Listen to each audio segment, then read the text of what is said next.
comment on vend une montre à 1 million d'euros? Pendant 4 ans, avec des prototypes, des tests, des essais, des contrôles de marge. Ouais, donc ça vous a presque c'est un boulot de fou. coûté plus de 500 000 euros pour la fabrique. Et puis à chaque fois, comme c'est des séries ultra limitées, ça coûte très cher, les pièces sont très chères.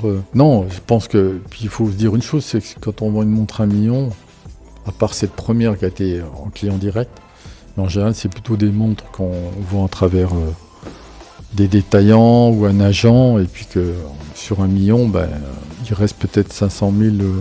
Il y a des pourcentages qui partent. Voilà, et la personnes. moitié qui revient à l'entreprise. Donc. Et puis j'imagine que le client va aussi essayer d'avoir une réduction aussi sur le prix. Oui, sur il y des a montres comme ça. très souvent, il y a une négociation qui se fait sur des montres très chères. Rétrograde, le podcast qui présente les acteurs du monde horloger d'hier, d'aujourd'hui et de demain. Un podcast que vous pouvez retrouver sur toutes les plateformes, mais aussi en vidéo sur YouTube sur la chaîne Rétrograde Podcast. Au cours de cet épisode, nous retraçons le parcours de notre invité, ses anecdotes, ses histoires connues et méconnues, mais aussi ses coups de gueule, dans le but de vous inspirer. Bonjour à tous, bonjour Dominique, salut. Nous sommes aujourd'hui donc à l'ENSCI. L'École nationale supérieure de création industrielle. Exactement. On est reçu aujourd'hui à l'école avec Dominique parce qu'il va nous parler d'un projet qui a été réalisé ici. C'est pas pour rien qu'on est vraiment dans cet endroit. Mais avant tout, Dominique, est-ce que tu peux te présenter rapidement s'il te plaît ? Donc, mon nom est Dominique Renaud.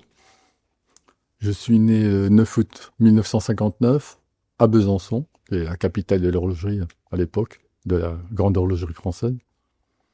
Et j'ai fait donc l'école d'horlogerie de Besançon. Mes parents étaient horlogers. Et après une courte carrière chez Audemars Piguet, je me suis associé donc avec Giulio Papi que j'ai rencontré chez Audemars Piguet. Et nous avons donc créé une entreprise horlogère de sous-traitance horlogère qui s'est beaucoup développée. On était les premiers motoristes. On a travaillé pour pas mal de grandes marques. On a fait pas mal de jolies choses au niveau réalisation horlogère. Et après un break de quelques années, j'ai remonté une affaire où j'ai voulu réaliser ma montre, la montre qui me ressemblait. Et j'ai aussi fait des diverses réalisations avec un ami horloger. On en reparlera plus tard. Et voilà, je me trouve aujourd'hui ici, dans ce cadre magnifique. J'avoue que c'est impressionnant, tous ces livres et tout. On a envie d'y passer des heures. Ouais. Ouais, hein. C'est vrai que c'est on n'a pas ce genre d'environnement en général, mais c'est très apaisant. C'est agréable cette Il bibliothèque. faut savoir qu'on est en plein cœur de Paris quand même et qu'il n'y a pas qu'une bibliothèque ici, c'est un énorme atelier avec lequel vous avez décidé de travailler cette année, justement pour aider les étudiants en création industrielle à s'intéresser à l'horlogerie et avec un projet vraiment particulier qui est leur interprétation de l'affichage du temps, c'est bien ça ? Exactement. Est-ce que vous pouvez nous en dire un tout petit peu plus ? Mais en fait, notre idée, c'était que de travailler avec des spécialistes de l'horlogerie. Ils ont été formés souvent, ils ont appris des tas de choses, et il y a une sorte de formatage. Alors que l'idée de travailler avec des gens qui étaient au fond pas du tout dans l'horlogerie, si on leur demandait de réfléchir sur des sujets particuliers, je pensais moi personnellement qu'on peut s'attendre à des surprises qui peuvent casser complètement les codes habituels de ce que font les gens de l'horlogerie. Et je dirais qu'ils ont une certaine naïveté, au fond. Un œil nouveau, en fait. Oui, voilà, un œil nouveau avec une naïveté qui peut justement parler de choses dont peut-être on n'oserait pas parler ou afficher le temps d'une façon de... Nous, on n'oserait pas le faire. Moi, j'ai aussi un peu cet œil naïf. D'ailleurs, quand j'ai réalisé les quelques montres, là, les dernières, j'ai été quelqu'un aussi qui me suis pas trop intéressé avec précision à tout ce qui s'est passé dans l'horlogerie pour rester aussi un petit peu, je dirais, naturel dans mes idées. Puis je trouvais que de travailler avec des gens complètement en dehors du système horloger, ça pouvait être intéressant. Et les premiers résultats sont extraordinaires. C'est-à-dire qu'ils nous ont fait des choses. C'est vraiment très, très inattendu. Et il y a d'ailleurs un concours qui est prévu justement avec celui qui sera élu et on développera justement dans la manufacture de Mini-Chrono un projet avec le vainqueur.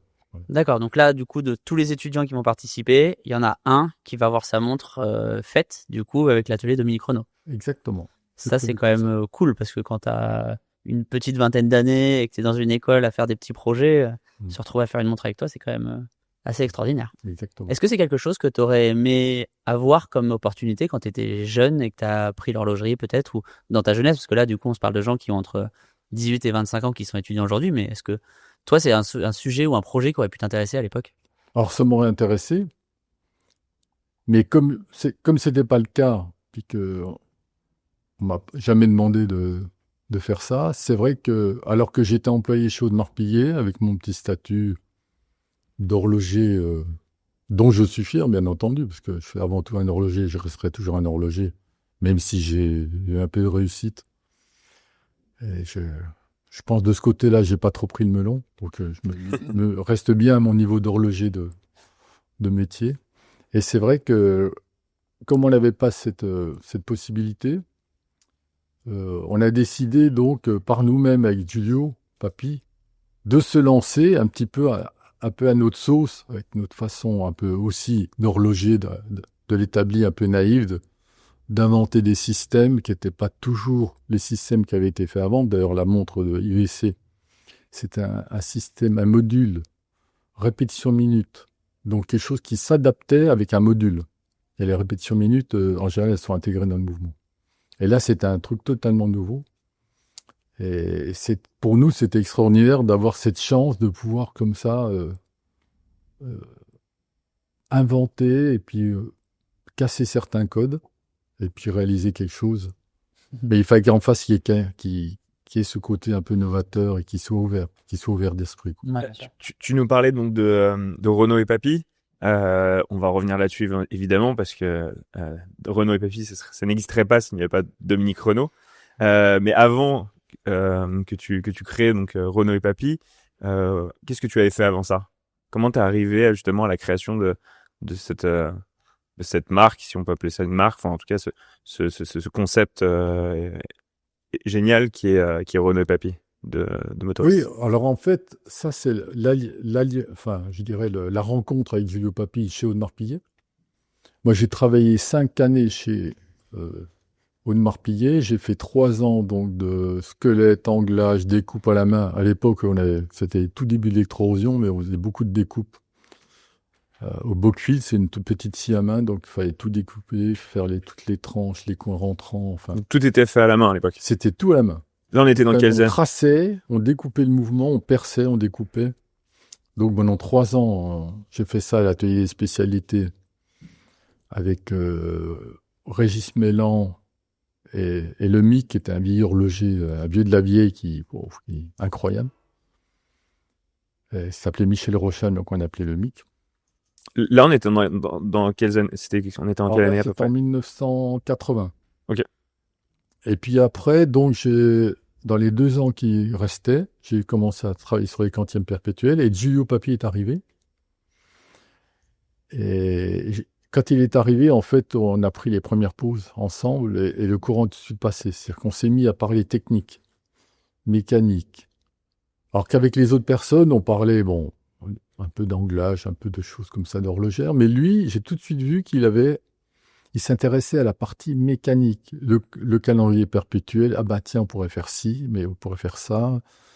Et puis la répétition. Et puis on s'est mis à échanger comme ça, dans les pauses, à se voir même en dehors du travail. J'avais dans l'atelier chez ma maman, j'avais un petit atelier aussi avec un tour. Je se retrouvais le soir pour avec des idées. On travaillait un petit peu comme ça dans la chambre au-dessus. C'est une chambre de mes grands-parents. Et de fil en aiguille, à force de discuter, on s'est mis à rêver, puis à dire, et si on faisait des complications c'était vraiment un rêve, quoi. Je crois qu'on n'y croyait pas trop au début. Mais à la longue, quand même, on s'est dit, et si on se lançait, et si on y allait? Et on est arrivé à un moment, on a décidé de se lancer. Et c'est comme ça que on a fondé Renaud et Papy. J'avoue que ça a été un peu annoncer ça à la direction, c'était pas évident.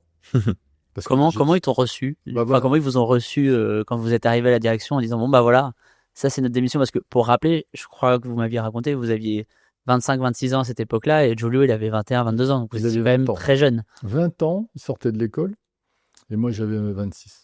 Ouais, donc vraiment jeune, pas encore 30 ans. Et donc, moi j'étais quand même bien formé, j'ai été formé sur les complications, les quantièmes perpétuels. Donc une fois qu'on est bien formé, c'est vrai qu'on a intérêt à nous garder dans l'entreprise, donc ils sont contents qu'on reste.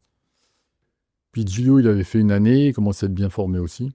Puis c'est vrai que d'annoncer qu'on allait partir, ils étaient un petit peu déçus, je les comprends. Et surtout qu'on leur a dit qu'on voulait faire des complications. Alors là, ça a été presque un petit sourire en se disant, mais c'est impossible, quoi. Vous ne pouvez pas faire des complications. C'est les vieux horlogers qui ont de l'expérience, les grandes sociétés. Même nous, on travaille sur des mouvements blancs, on est plutôt sur des pièces anciennes qu'on retape, on refait les fonctions, qu'on remet en ordre. C'est impossible, quoi, de se mettre à son compte, à faire des complications. Et puis on a insisté, on a dit non, écoutez... D'ailleurs, je me rappelle que, je crois que c'était Serge Mélan, il avait préparé des chiffres avec une augmentation de salaire pour nous dire, mais écoute, on a une belle augmentation de salaire, puis on n'a même pas voulu voir. On a dit non, ça ne nous intéresse pas, on ne veut pas regarder. De toute façon, on est décidé. Même pas par curiosité? Non. Ça, j'ai regretté un petit peu. On va y venir. Je me disais, tiens, j'aurais quand même dû voir comme il me proposait, parce que... Mais pour finir, vous voulez pas laisser de... Ouais, donc vous aviez tous les deux vraiment un rêve, en fait, une ambition oui. de créer quelque chose, et puis vous aviez cette étincelle, en fait, tous les deux. Voilà, on avait tellement génie, rêvé en fait. que maintenant c'était fait. On avait déjà dit aux copains qu'on partait. Je me rappelle que j'avais un ami qui était de la vallée de Joux, puis il me disait, vous êtes pas chiard de partir comme ça. Bon, vous voyez, parce que c'est des petits noms de la vallée de Joux, donc que j'adore parce que je suis d'origine de la vallée de Joux en partie. Et donc voilà, sur ce coup de tête, on est parti à La Chaux-de-Fonds, parce que La Chaux-de-Fonds c'était la grande ville où il y a aussi beaucoup d'entreprises et beaucoup de sous-traitance. Donc on a décidé de s'installer là-bas, surtout que Giulio, Papy, était de La Chaux-de-Fonds. Et on se sentait plus à l'aise de démarrer une activité comme ça dans une ville industrielle. Même si la vallée de Joux est quand même bien domptée, mais il y avait plus de sous-traitance là-bas et plus de facilité. Et quand vous êtes donc 5 ans au Narpiguet, donc là, vous partez à tous les deux pour monter Giulio et Papy. Et c'était quoi tu disais que tu voulais faire donc des grandes complications avec Giulio, dessiner des nouvelles complications. Mais quelle était l'idée de base? C'était de monter une marque?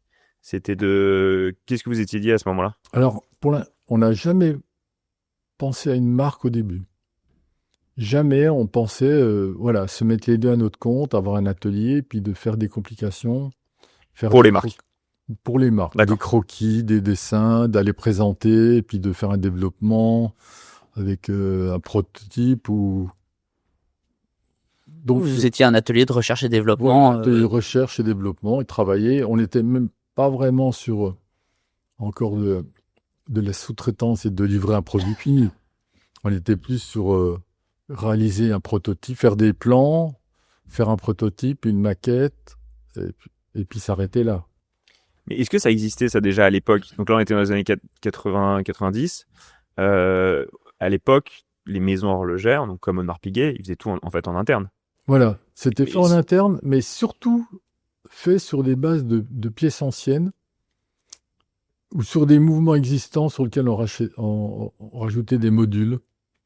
Puis il y avait des grandes complications, mais qui étaient aussi parce que je me rappelle que Michel Rochat, le MIC, là, le chef il faisait des complications, mais il travaillait sur des vieilles complications qui dataient de l'époque ancienne, qu'il fallait remettre en état, refaire les fonctions. Des mouvements blancs, on appelait ça les mouvements blancs.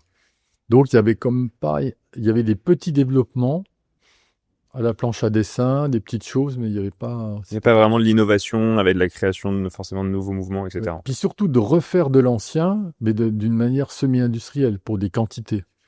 C'est-à-dire que l'horloger il montait une grande complication par année sur les bases de ses anciens mouvements. Puis ça restait quand même très limité. Alors que nous, quand dans la deuxième phase de Renault Papy, on pouvait proposer des quantités de 50 pièces.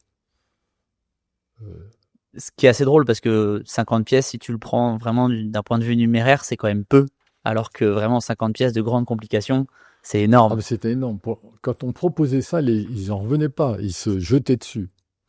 Ça s'est su un peu. Au début, bon, je ne vais pas raconter les débuts, mais le début a été très difficile. Est-ce que justement tu peux nous en parler? Ça m'intéresse. Moi, il y a un truc avant. Pardon, désolé, je te coupe. Il y a un truc avant que j'aimerais bien savoir, c'est de ton expérience chez Audemars Piguet. Est-ce que tu as des choses que tu as retenues de tes 5-6 ans passés à l'atelier chez Audemars, des anecdotes, un petit peu l'ambiance qu'il pouvait y avoir avec les autres horlogers? Qu'est-ce que tu as vraiment retenu? Qu'est-ce qui t'a marqué de cette période-là, qui t'a peut-être servi pour la suite ou qui t'a juste marqué? Moi, ce qui m'a marqué, c'était déjà ces vieux horlogers à l'établi qui avaient fait toute leur carrière là-bas. Je me rappelle qu'ils nous disaient, c'est marrant parce qu'on a l'impression qu'on est rentré hier. Ils avaient 20 ans quand ils sont rentrés dans la boîte, puis ils en avaient 60. Ils avaient fait 40 ans. Puis j'avais quand même pas mal de respect pour eux parce qu'ils avaient été toute leur vie comme ça chez Audemars Piguet. Puis c'était comme une étincelle, quoi. 40 ans quand on fait un peu la même chose qu'on est établi. Et j'avais beaucoup de respect parce que c'était vraiment les vieux de la vieille qui travaillaient aussi tout à l'ancienne, à la main. Et puis après, il y avait la nouvelle génération donc qui arrivait des écoles. Vraiment différentes, qui râlaient un peu d'être toujours à l'établi. Je me rappelle un qui avait fait l'école d'horlogerie puis qui était reparti après à la banque parce qu'il en avait marre de faire des anglages. Mais il y avait avec les jeunes, il y avait une bonne ambiance. J'avais un de mes voisins qui était aussi un gars mais extraordinaire, qui s'appelait Xavier Mouquin. Lui, il était déjà là depuis 2-3 ans. Mais lui, c'était un champion du monde de la lime. C'est-à-dire que il allait 3-4 fois plus vite que tout le monde. Incroyable, une vitesse incroyable. D'ailleurs, je suis devenu très ami avec lui. On a même traversé l'Atlantique ensemble. On y reviendra ça après. À un moment très opportun en plus. Voilà. Oui, à un moment où... Exactement. Donc voilà, j'ai des super souvenirs de ces jeunes sur les échanges traditionnels, aller manger ensemble, les pique-niques, les balades, etc. Mais c'est vraiment Giulio Papi au niveau technique, au niveau des échanges, où j'ai eu ce rêve de fonder quelque chose. Voilà, ça arrivait seulement avec lui, quoi. On parle d'horlogerie tout à l'heure, mais est-ce qu'à la base, tu es un gros passionné d'horlogerie? Comment c'est venu cette passion pour l'horlogerie? Alors oui, ça c'est ce que j'explique, c'est que avec la peur de décevoir peut-être certains, parce qu'en général on dit c'est la passion et tout, mais moi j'étais plus un passionné de mécanique. C'est-à-dire que je pouvais bricoler sur des mobylettes, on appelait ça à l'époque en France, on disait les mobylettes, à désosser un moteur, bricoler, limer les culasses, vous voyez, je pouvais travailler, je trouvais un vieil aspirateur dans une décharge que je récupérais, je changeais, je bidouillais pour les réparer. Donc j'étais quelqu'un qui bricolait. J'adorais la mécanique. Je jouais au Lego, par exemple. Je montais des systèmes en Lego avec des téléphériques, avec les mécanos, je faisais des engins tout-terrain. Et je passais des week-ends entiers, en fait, dans ma chambre, à monter des systèmes, à inventer des machines. Quand je recevais les boîtes de Lego, je regardais même pas ce qu'il y avait sur la boîte. Enfin, j'apercevais l'image en me disant, tiens, qu'est-ce qu'il y a comme pièce intéressante? Mais je montais pas ce qu'il y avait sur le mode d'emploi. Je faisais exactement pareil que toi. Voilà. Tout de suite, je me dis, tiens, il y a des trucs, il y a un engrenage, ça pourrait me servir à ci, à ça. Et tout de suite, je montais mon engin, mon système à 6 roues motrices qui grimpait. Donc ça, dès le plus jeune âge, en fait. Oui, voilà. Et c'était même, ils s'inquiétaient parce que je passais des week-ends entiers avec mes Lego. Ça a monté surtout avec les engrenages, le système. Les Lego classiques, non, je ne fais pas des maisons, des choses comme ça. C'était vraiment des engins, des machines avec les engrenages. Avec de la mécanique pure et dure et avec des mouvements. Et on commence à commencer. Exactement. Donc plutôt bricoleur qu'horloger à la base, finalement. Plutôt bricoleur. Et puis je dirais que l'horlogerie, en fait, je me posais pas la question d'avoir la passion ou pas. C'est que toute ma famille, que ce soit mon père, que ce soit ma mère, que ce soit les grands-parents, mon grand-père a travaillé 60 ans chez Jean Lecoultre, j'étais baigné dans ce milieu d'horlogerie. Donc forcément, je m'intéressais à la mécanique, donc aux montres. Mon père me parlait d'horlogerie. Je m'y intéressais, mais c'était pas une passion, parce que c'est pas comme quand vous connaissez pas, puis qu'un jour vous tombez sur le truc, ah ben vous êtes passionné, Non, c'était l'horlogerie, ça faisait partie de moi, de ma famille. Alors je m'intéressais à la mécanique. Tiens, il y a ci, il faudrait peut-être changer ça. Vous voyez, c'est pas avoir une montre pour avoir une montre, c'était plutôt avoir envie d'avoir une montre pour voir qu'est-ce qu'il y avait dedans et comment ça marche et qu'est-ce que je pourrais changer. D'ailleurs, j'avais une montre, alors j'ai pas de montre au poignet, parce que alors vraiment, Oui, c'est marrant ça d'ailleurs. j'en ai jamais. Vous voyez, normalement, j'aurais dû faire dans le marketing, mettre une montre Renault Tichy. Mais c'est vrai que j'ai pas d'alliance, pas de montre, parce que les bricoleurs, on a toujours tendance à taper partout. Parce que je peux très bien être sur un marteau. Les maisons, par exemple, c'est moi qui ai construit en partie. J'ai chantier, j'avais la mini-pelle et tout. Donc, je suis quelqu'un qui aime voilà, le côté mécanique, bricoler. Et ça, là, on peut dire que c'est une passion, parce que je peux passer des heures à faire des choses. Et Giulio, il est un peu aussi comme ça? Alors, Giulio était plus passionné parce qu'il n'était pas dans l'horlogerie, dans sa famille. Donc, c'est devenu une passion. Il a fait l'école d'horlogerie. Et c'était... D'ailleurs, il n'est pas trop bricoleur. Lui, il est surtout passionné d'horlogerie, mais très inventeur aussi dans l'horlogerie. Hein. Il a vraiment des idées très intéressantes. D'ailleurs, il l'a démontré. Et moi, je pense que ça vient du fait aussi que je suis né avec l'horlogerie. Je pense que c'est ça qui a fait que j'ai pas senti ce... Oui, ça a toujours été là, en fait. C'est pour toi. Voilà, C'est né avec, là. en Et fait, puis, finalement. je suis parti dans l'horlogerie parce que il y avait l'école d'horlogerie. J'avoue que j'avais pas trop envie de rester dans le cursus classique parce que je savais qu'en horlogerie, il y a des choses mécaniques, j'avoue. Puis, j'y suis allé avec un grand, grand plaisir. Et puis, j'adorais ce que je faisais dans l'atelier. C'est que tout de suite, le prof m'a félicité. C'est un vieux professeur, donc, qui était le meilleur rouillé de France, Monsieur Verdi. Tout de suite, je dirais qu'il m'a plutôt fait du bien en me disant que je travaillais bien, en disant que j'étais doué. Donc, ça m'a donné envie de continuer. Et puis... Vous m'aviez raconté une petite anecdote, d'ailleurs, chez Audemars Piguet là-dessus, sur le chef d'atelier qui était très, très, très dur avec les horlogers et qui vous avait sorti, je crois, que c'était pas si mal ce que vous faisiez. Il y avait Oui. pas une anecdote un peu comme ça? Pourriez nous la raconter? Alors, Michel Rochat, c'est un vieux ronchon, comme on dit à la vallée. Donc, ça veut dire que quand les nouveaux arrivaient, si jamais c'était pas bien, ils pouvaient carrément jeter la pièce en disant quelle charronnerie. Enfin bon, et c'est vrai que j'avais un peu peur parce que Régis Mélan, son bras droit, m'avait dit, tu sais, il est pas toujours facile. Alors, comme c'était lui le chef d'atelier quand je suis arrivé, pas très longtemps, parce qu'après c'est Régis Mélan qui a pris la place. Donc je suis arrivé avec ma première pièce que j'ai essayé de peaufiner au maximum. Et il a regardé comme ça, il grognait un petit peu. Ouais, pour un début, c'est pas mal.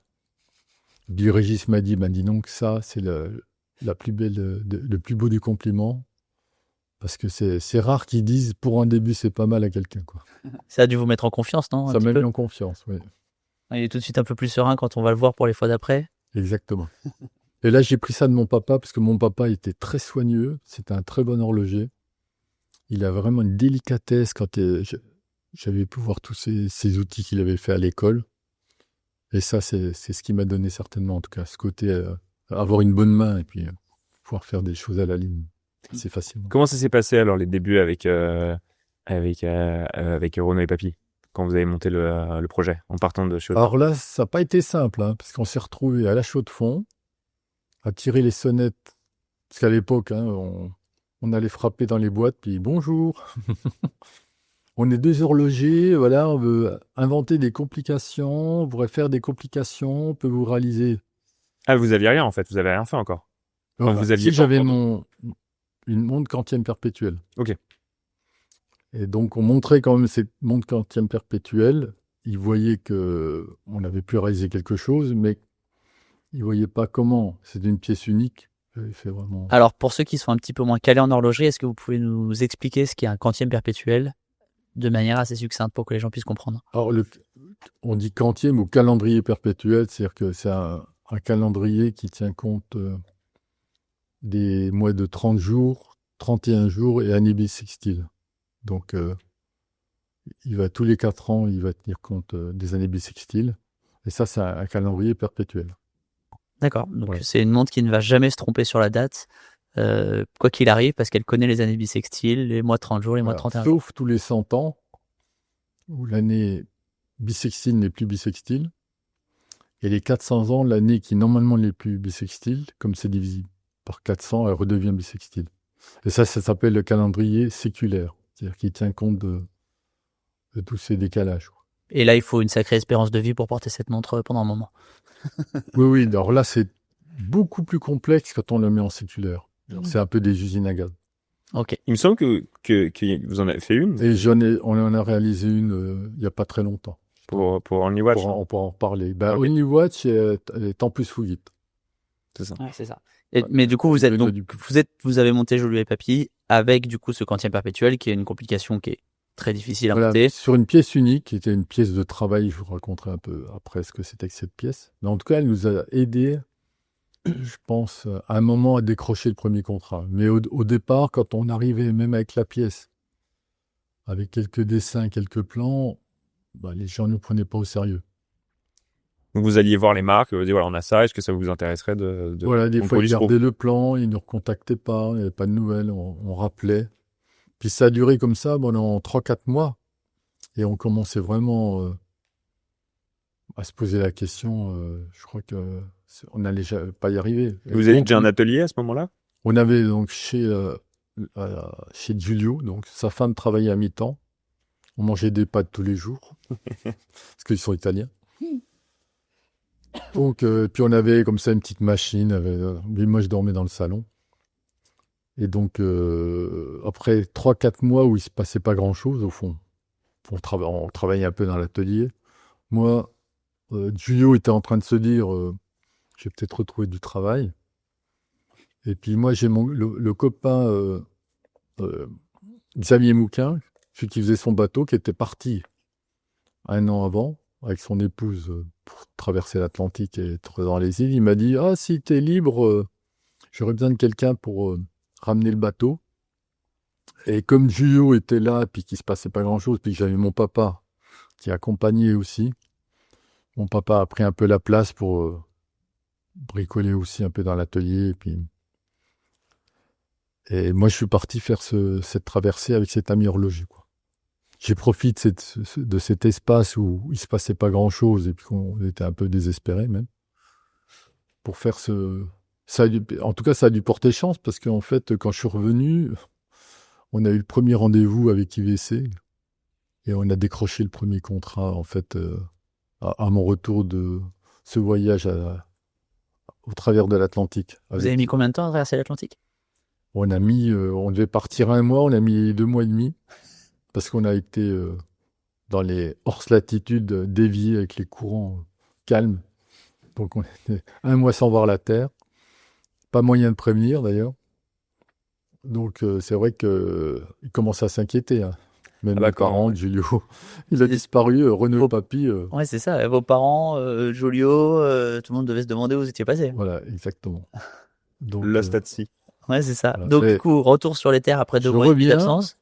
Voilà, et là, premier contact avec mon papa depuis Algésiras. J'avais retrouvé la terre ferme à Algésiras. Et mon papa dit, on a un rendez-vous, parce que mon papa, comme il était un peu plus âgé, vers la fin, il prenait des fois le téléphone, puis il essayait de contacter des gens qu'il avait connus, parce qu'il avait un poste assez haut placé à Besançon. Et donc, il me dit, on a un rendez-vous important, t'arrives pile poil. Et puis donc, j'ai pris le train d'urgence depuis Algésiras. J'aurais pu rentrer en bateau après traverser la Méditerranée et tout. J'ai pris le train tout de suite. En 2 jours, j'étais remonté en Suisse. Et là, on avait le rendez-vous chez IVC 1 semaine après, quoi. Et à cette époque-là, en plus, vous disiez, vous viviez dans un tout petit appartement avec du coup Giulio et sa femme. Tout était, enfin, vous revenez dans un cadre où pas de contrat, vous avez vécu tous Ah oui, ensemble pendant oui. un moment. On n'avait toujours rien, Il y a à part aucune. ce rendez-vous, qui était peut-être un peu rendez-vous de la dernière chance, mais on s'est dit, quand même, s'ils veulent nous recevoir là-bas à Schaffhouse, à la frontière allemande, on va quand même y aller, quoi. Mais il y avait presque une hésitation à un moment, hein. Est-ce que ça vaut vraiment le coup d'y aller? Une fois de plus, ils vont... Bah, Ah, on s'est dit, allez, on tente. surtout que Julio, il avait peut-être perdu espoir parce que Giulio, il il est avait... parti pendant 2 mois et demi, il y avait rien qui se passait, il s'est dit Voilà, bon, il se passait pas grand-chose. Ils avaient eu quelques contacts, hein. Mon père avait essayé d'avoir... Mais c'était toujours pareil, quoi. Les gens, Hmm. ils recevaient, bonjour, ah oui, d'accord, ils prenaient des fois des documents, puis il n'y avait plus de nouvelles, quoi. Alors que là, bon, bah, IVC, alors, on arrive chez IVC, et là, Kurt Klaus, qui est un horloger extraordinaire, Qui est l'horloger qu'on voit beaucoup sur les communications d'IVC aujourd'hui encore. voilà, Qui- adorable, qui s'est intéressé au quantième perpétuel, parce qu'il en avait inventé un, qui est super quantième perpétuel, qui montait sur la Da Vinci. C'était monté, ça c'était une nouveauté, qui était une sorte de module aussi adaptable sur un chronographe Valjoux à l'époque. Et il nous demande, en fait, et je leur montre, bon, le quantième, ils s'intéressent, ouais, c'est génial, vous avez fait un quantième à la main, Puis ils nous disent, on aimerait faire une répétition minute modulaire, dont j'en parlais tout à l'heure, donc qui puisse s'adapter sur un mouvement existant. Là, c'était un modèle, donc, Valjoux, chrono, quantième perpétuel, le quantième perpétuel de Klaus, qui voulait rajouter ce module répétition minute et en faire une sorte de grande complication, bracelet donc. Et on a potassé, en fait, quelques jours. Il nous a fait un chèque. Alors là, on ne venait pas, et tout de suite, il fait un chèque. Paf, on repart avec un chèque. Puis on a potassé sur le sujet pendant une semaine. Ils ont donné les plans. On revient une semaine après. On avait, voilà, fait la plaque qui est là. On récupère l'énergie là. On a fait tous les croquis. Alors, on a bossé comme des fous. Et là, ah oui, c'est intéressant, Klaus, ah c'est génial l'idée. On a même carrément inventé un nouveau système de répétition mise, on n'avait pas repris le système classique parce qu'il prenait trop de hauteur. Et puis donc vraiment très enthousiaste. Puis là, à la fin de la séance, Blumlein, donc Gunther Blumlein qui est le patron de IVC. Pour donner un petit peu l'importance de Gunther Blumlein, vous me disiez que c'était du même niveau que pointure, oui, du que même niveau que Monsieur Hayek. Viver, Hayek. Ça fait partie des grands mesures de l'horlogerie. Donc ça va être un peu impressionnant quand même de se retrouver en face de lui voilà. Et de montrer son travail comme ça et de vendre toute son QP. Voilà. Alors à l'époque, il n'était pas encore aussi connu. Il était le patron de l'IVC, mais déjà un peu connu parce qu'il avait déjà redressé IVC, il avait amené pas mal d'idées. Mais il est devenu très connu parce qu'il est devenu patron du groupe VDO qui a racheté Jaeger-LeCoultre. Et c'est lui qui a fondé Langueisen par la suite. Que des petites marques. Voilà. Voilà, donc, 3 fois rien. Dire que... Et nous, on était là quand il a, en fait, ils ont récupéré Jaeger-LeCoultre. Quand ils ont récupéré, ils ont créé Langueisen. Ce qui explique aussi pourquoi ils ont travaillé avec vous après chez Renault et Papy. Ouais, en fait, ouais, on était... Langueisen, en fond, c'était nous au niveau de la motorisation. C'est-à-dire le mouvement était fait entièrement chez Renault Papy. D'accord, ok. On était l'atelier de... Je suis dans les années 2003-2004, il me semble, effectivement. C'est ça, c'est Renault Papy s'occupait de toute la partie mouvement. Non, alors ça, c'était en 1990. Ok. 90. Mais jusqu'à 2000... jusque dans quelles années? Avec Lange, on a dû livrer les premières pièces, je crois que c'était en 94. Et on a travaillé jusqu'à 2000, en sous-traitant jusqu'à 2005. Oui, c'est ça. Oui, donc jusqu'à 2005, en fait, tous les mouvements Languezen, c'était fait par oui, Renault et Papy. on était à l'atelier, on faisait tout. Fusée, tourbillon, pour le mérite, la grande date. Enfin, on a fait toutes les 3 premiers modèles de Lange chez nous. Et c'était tout petit, parce que Lange avait disparu avec la guerre. il restait juste le descendant et il n'y avait plus rien du tout. Il n'y avait même plus de locaux, il n'y avait plus rien. Donc, c'est vraiment l'idée de Gunther Blümlein d'aller retrouver les descendants et puis de remonter avec Renaud Papy toute l'histoire longue. Mais c'est ça qui est étonnant, et c'est pour ça aussi que on est super content de t'avoir aujourd'hui avec nous, parce que il y a plein de gens qui alors, il y a des grands passionnés qui le savent, mais il y a plein d'autres qui savent pas que derrière Lengenzone, c'est en fait c'est surtout Renaud et Papy. Enfin, Renaud et Papy, Voilà, il y a eu pour les mouvements. Alors, bien oui, sûr, c'est ça. Oui, mais les mouvements, c'est quand même les boîtes, le marketing, tout est fait par rapport à IVC, c'était fait chez IVC d'ailleurs. Hein. Tout ce qui est marketing par Blümlein et tout, avant qu'ils aient leur propre unité de marketing et aussi fabrication. Le design, tout était fait par Gunther Blümlein, par les designers d'IVC en fait. Hein. On peut dire que c'est IVC et Renaud Papy pour les mouvements qui ont rebâti Lengenzone. Et ce qui est drôle, il y a quelque chose qu'il faut que les gens se rendent compte, c'est qu'à l'époque, donc tu parles des années 90, toi, tous les croquis, toutes les maquettes, tout ce que tu réalises, c'est fait à la main. Il n'y a pas d'ordinateur, tout est fait à la calculette, au dessin, au crayon. Tu me racontais une anecdote où quand on discutait, tu me parlais des lignes, justement, et en fait, ils calculent la taille des boîtiers en ligne quand t'es horloger. Alors ça se fait encore un petit peu aujourd'hui, mais ça se fait beaucoup moins. Moi, c'est quelque chose que j'ai appris. Alors, Oui, alors des années que nous, je travaillais dans le... les horlogers, on parlait jamais de millimètres. C'était le calibre 11,5. Homme, c'était 11,5, entre 10,5 et 11,5. Dame, c'était 5 3/4. Après, il y a les calibres de poche en 16 lignes et en 18 lignes.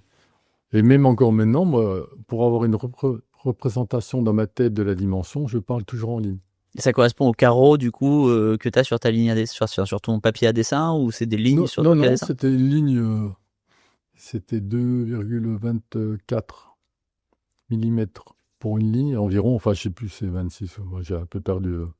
Le fil. Pour moi, c'est la ligne, c'est une ligne, puis Oui, c'est ça. Et tu l'as plus, tu le juges même plus, quoi. voilà. Et donc, Et 11 lignes, ça correspond à quoi en taille, du coup? en taille, ça doit doit être du faire 20, dans les 24. Voilà. Ok. 24, 25. Ok, très bien, parfait. Ouais, c'est marrant comme anecdote. Enfin, faut quand même se rendre compte qu'à l'époque, du coup, tu créais des montres à partir vraiment de rien, avec une calculette, un stylo, et Oui, tu bricolais. Tu me racontais que tu fabriquais beaucoup de choses en Lego technique aussi? oui, souvent, on faisait. Quand on avait une idée, j'essaie de la faire en Lego, mais c'était un peu limité parce que forcément, il n'y a pas les bascules, etc. Mais des fois, pour comprendre le système, avec quelques rouages, quelques éléments des Lego, j'arrivais à faire un peu à comprendre le système. Est-ce que vous avez déjà vu, par exemple, Gunther Blümlein en arrivant, en lui montrant un prototype fait sur un Lego ou quelque chose comme ça? Ça vous est déjà arrivé ou pas du tout? Oui, Ouais. la maquette, par exemple, principale avait le régulateur de vitesse, c'était en Lego. Et il est toujours en Lego. Si on va au musée de chez IVC, il y a la maquette, donc une partie est faite en Lego. Et puis il y a un petit secret. C'est un petit secret pour ceux qui iront voir le musée, mais peut-être je vais me faire disputer par IVC. C'est qu'en fait, la maquette, soucieux de laisser une trace, en fait, il y avait 2 plaques en plexi. Et entre les 2 plaques, dans la plaque du dessous, j'avais gravé Renaud et Papy. discrètement. J'avais mis la plaque du dessus. Non, on le voyait. Hein. Ça se voyait quand on a livré la société. Même M. Blümlein a souri en disant « Ah, vous avez mis Renaud Papy ?» Je dis « Oui, j'ai laissé une petite trace. » Et bon, il est très sympathique, il m'a dit. Mais après, ils ont quand même mis un petit autocollant marqué IVC pour masquer, ce qui est normal. Hein. Mais je pense que si ça n'a pas bougé, celui qui décollerait l'étiquette IVC, il pourrait voir apparaître Renaud et Papy. gravé Renaud et Papy. Quoi. On ira voir chez IVC, du coup, au musée. On ira gratter. Est-ce qu'aujourd'hui, tu utilises encore des Lego? Oui, j'utilise toujours. Ah, c'est génial. Encore dernièrement, là, sur la dernière invention, j'ai fait une petite maquette en Lego pour faire comprendre le système. J'adore cette idée. Donc IWC, donc on revient un peu en arrière. IWC donc valide le mouvement avec la complication, donc la nouvelle ajout de la répétition minute sur un chronographe quantième perpétuel. Et donc là, vous avez lancé la production et là c'était vraiment le vrai démarrage de Voilà. Alors on ressort la fois d'après. il dit c'est OK, on est parti. Et là, il nous dit voilà, ça sera tant d'heures par mois et vous aurez tant d'argent. Sur 2 ans. Génial. On nous repart. Alors qu'on n'avait plus rien, quoi. On peut dire, on était au bout du rouleau. On repart avec déjà un premier chèque une fois, puis après, une sorte de contrat. Puis avec M. Blumlen, c'était presque un bon de commande. Hein. Il n'y avait pas contrat, machin, confidentialité. C'était, on serrait la main. Et d'ailleurs, il disait, les contrats, ça ne sert pas à grand-chose. La confiance, C'était une autre époque. c'était une autre époque. C'était une autre époque. Et donc, on part avec un bon de commande, en fait. Et donc, une garantie pour 2 ans. Pour 2 devant. ans, bon, pourtant, c'était peut-être l'équivalent de 20 000 par mois, à peu près. Pour développer, faire des choses. On avait rendez-vous tous les mois, une fois par mois. Donc, avec 20 000, on pouvait acheter des machines, on pouvait se prendre quand même un petit atelier. Alors, donc, on a pris à la rue Madro un petit atelier. On avait un appartement un peu plus grand, mais on l'a pas gardé très longtemps, qui était à la Chaux-de-Fonds. Et puis, on est allé jusqu'à la rue Madro, on a pris un vrai atelier. Moi, je dormais quand même dans l'atelier, dans le vestiaire au début. Mais par contre, Nicolette, donc la femme de Giulio, ils avaient un appartement. Ils avaient gardé l'appartement du début. D'ailleurs. Est-ce qu'ils l'ont encore aujourd'hui? Non, alors Non. Ils ont changé. Ouais. Non, ils auraient pu le garder, tu sais, par Nostalgie. par nostalgie de cette époque-là. Ils auraient pu Non, le garder. ils ont pas gardé très longtemps quand même. Dès qu'ils ont eu un peu les moyens, c'est comme un tout petit appartement. Ils ont habité dans un appartement un peu plus grand, puis là, ils ont une petite maison, un petit chalet dans les hauts de la Chaux-de-Fonds, magnifique. Et donc, voilà, donc on s'est installé vers la passerelle Porte-Escape, là, rue Madro, avec un joli petit atelier on a bricolé un peu dedans, on a fait pas mal de choses nous-mêmes, parce que on a acheté les machines qu'il fallait avec l'argent qu'on avait.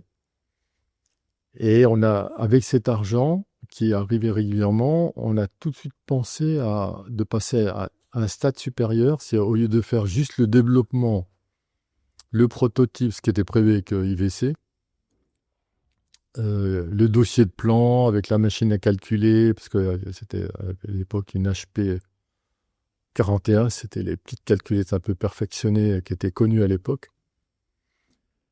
On a décidé donc de penser à fabriquer.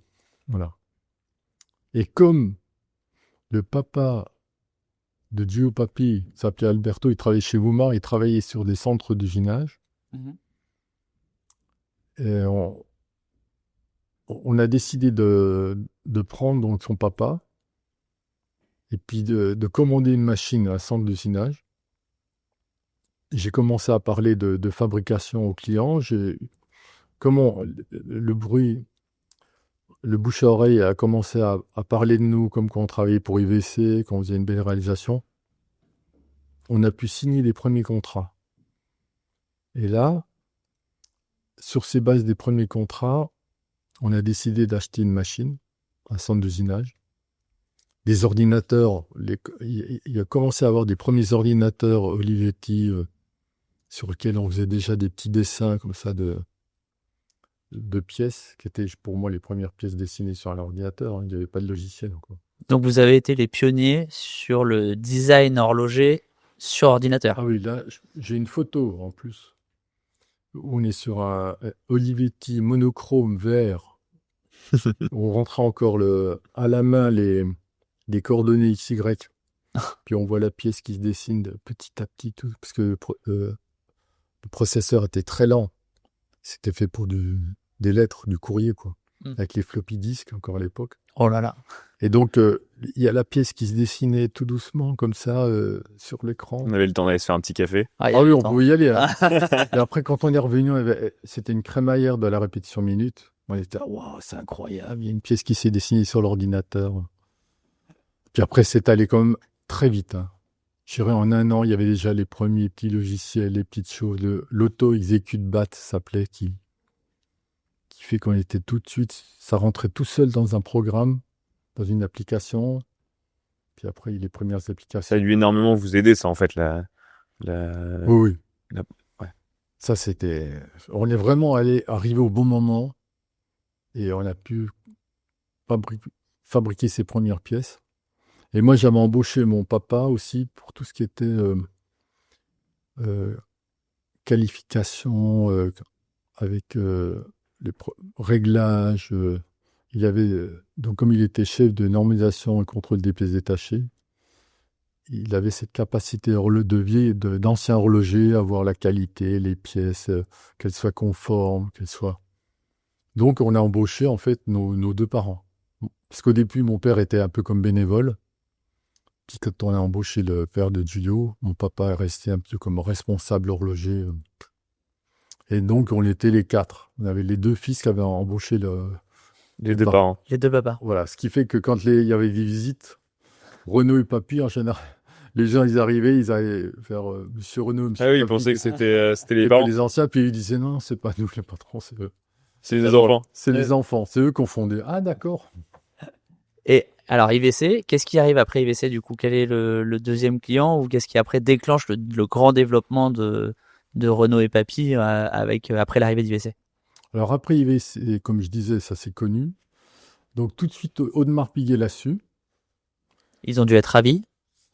Voilà, je pense qu'ils se sont dit, ils ont réussi. Bon, ils devaient être quand même contents qu'on réussisse, mais en même temps, peut-être qu'ils se disaient, bon, on s'est trompé, quoi. Mais bravo à eux. Et donc, on s'est revu avec eux. Et puis là, très ouverts, ils ont su comment développer pour IVC. Bon, ils savaient aussi, parce qu'en parallèle, on avait aussi un contrat via Christophe Claret, qui avait aussi le sens du commerce, puis qui avait été voir Breguet, et qui avait dit, j'ai un atelier qui fait des complications.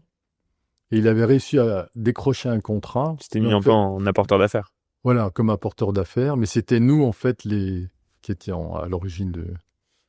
Et donc, il y avait ça avec Breguet, une nouvelle Lemania, parce qu'à l'époque, c'était encore le groupe Place Vendôme. Sans Breguet, il faisait partie du groupe de la Place Vendôme, là.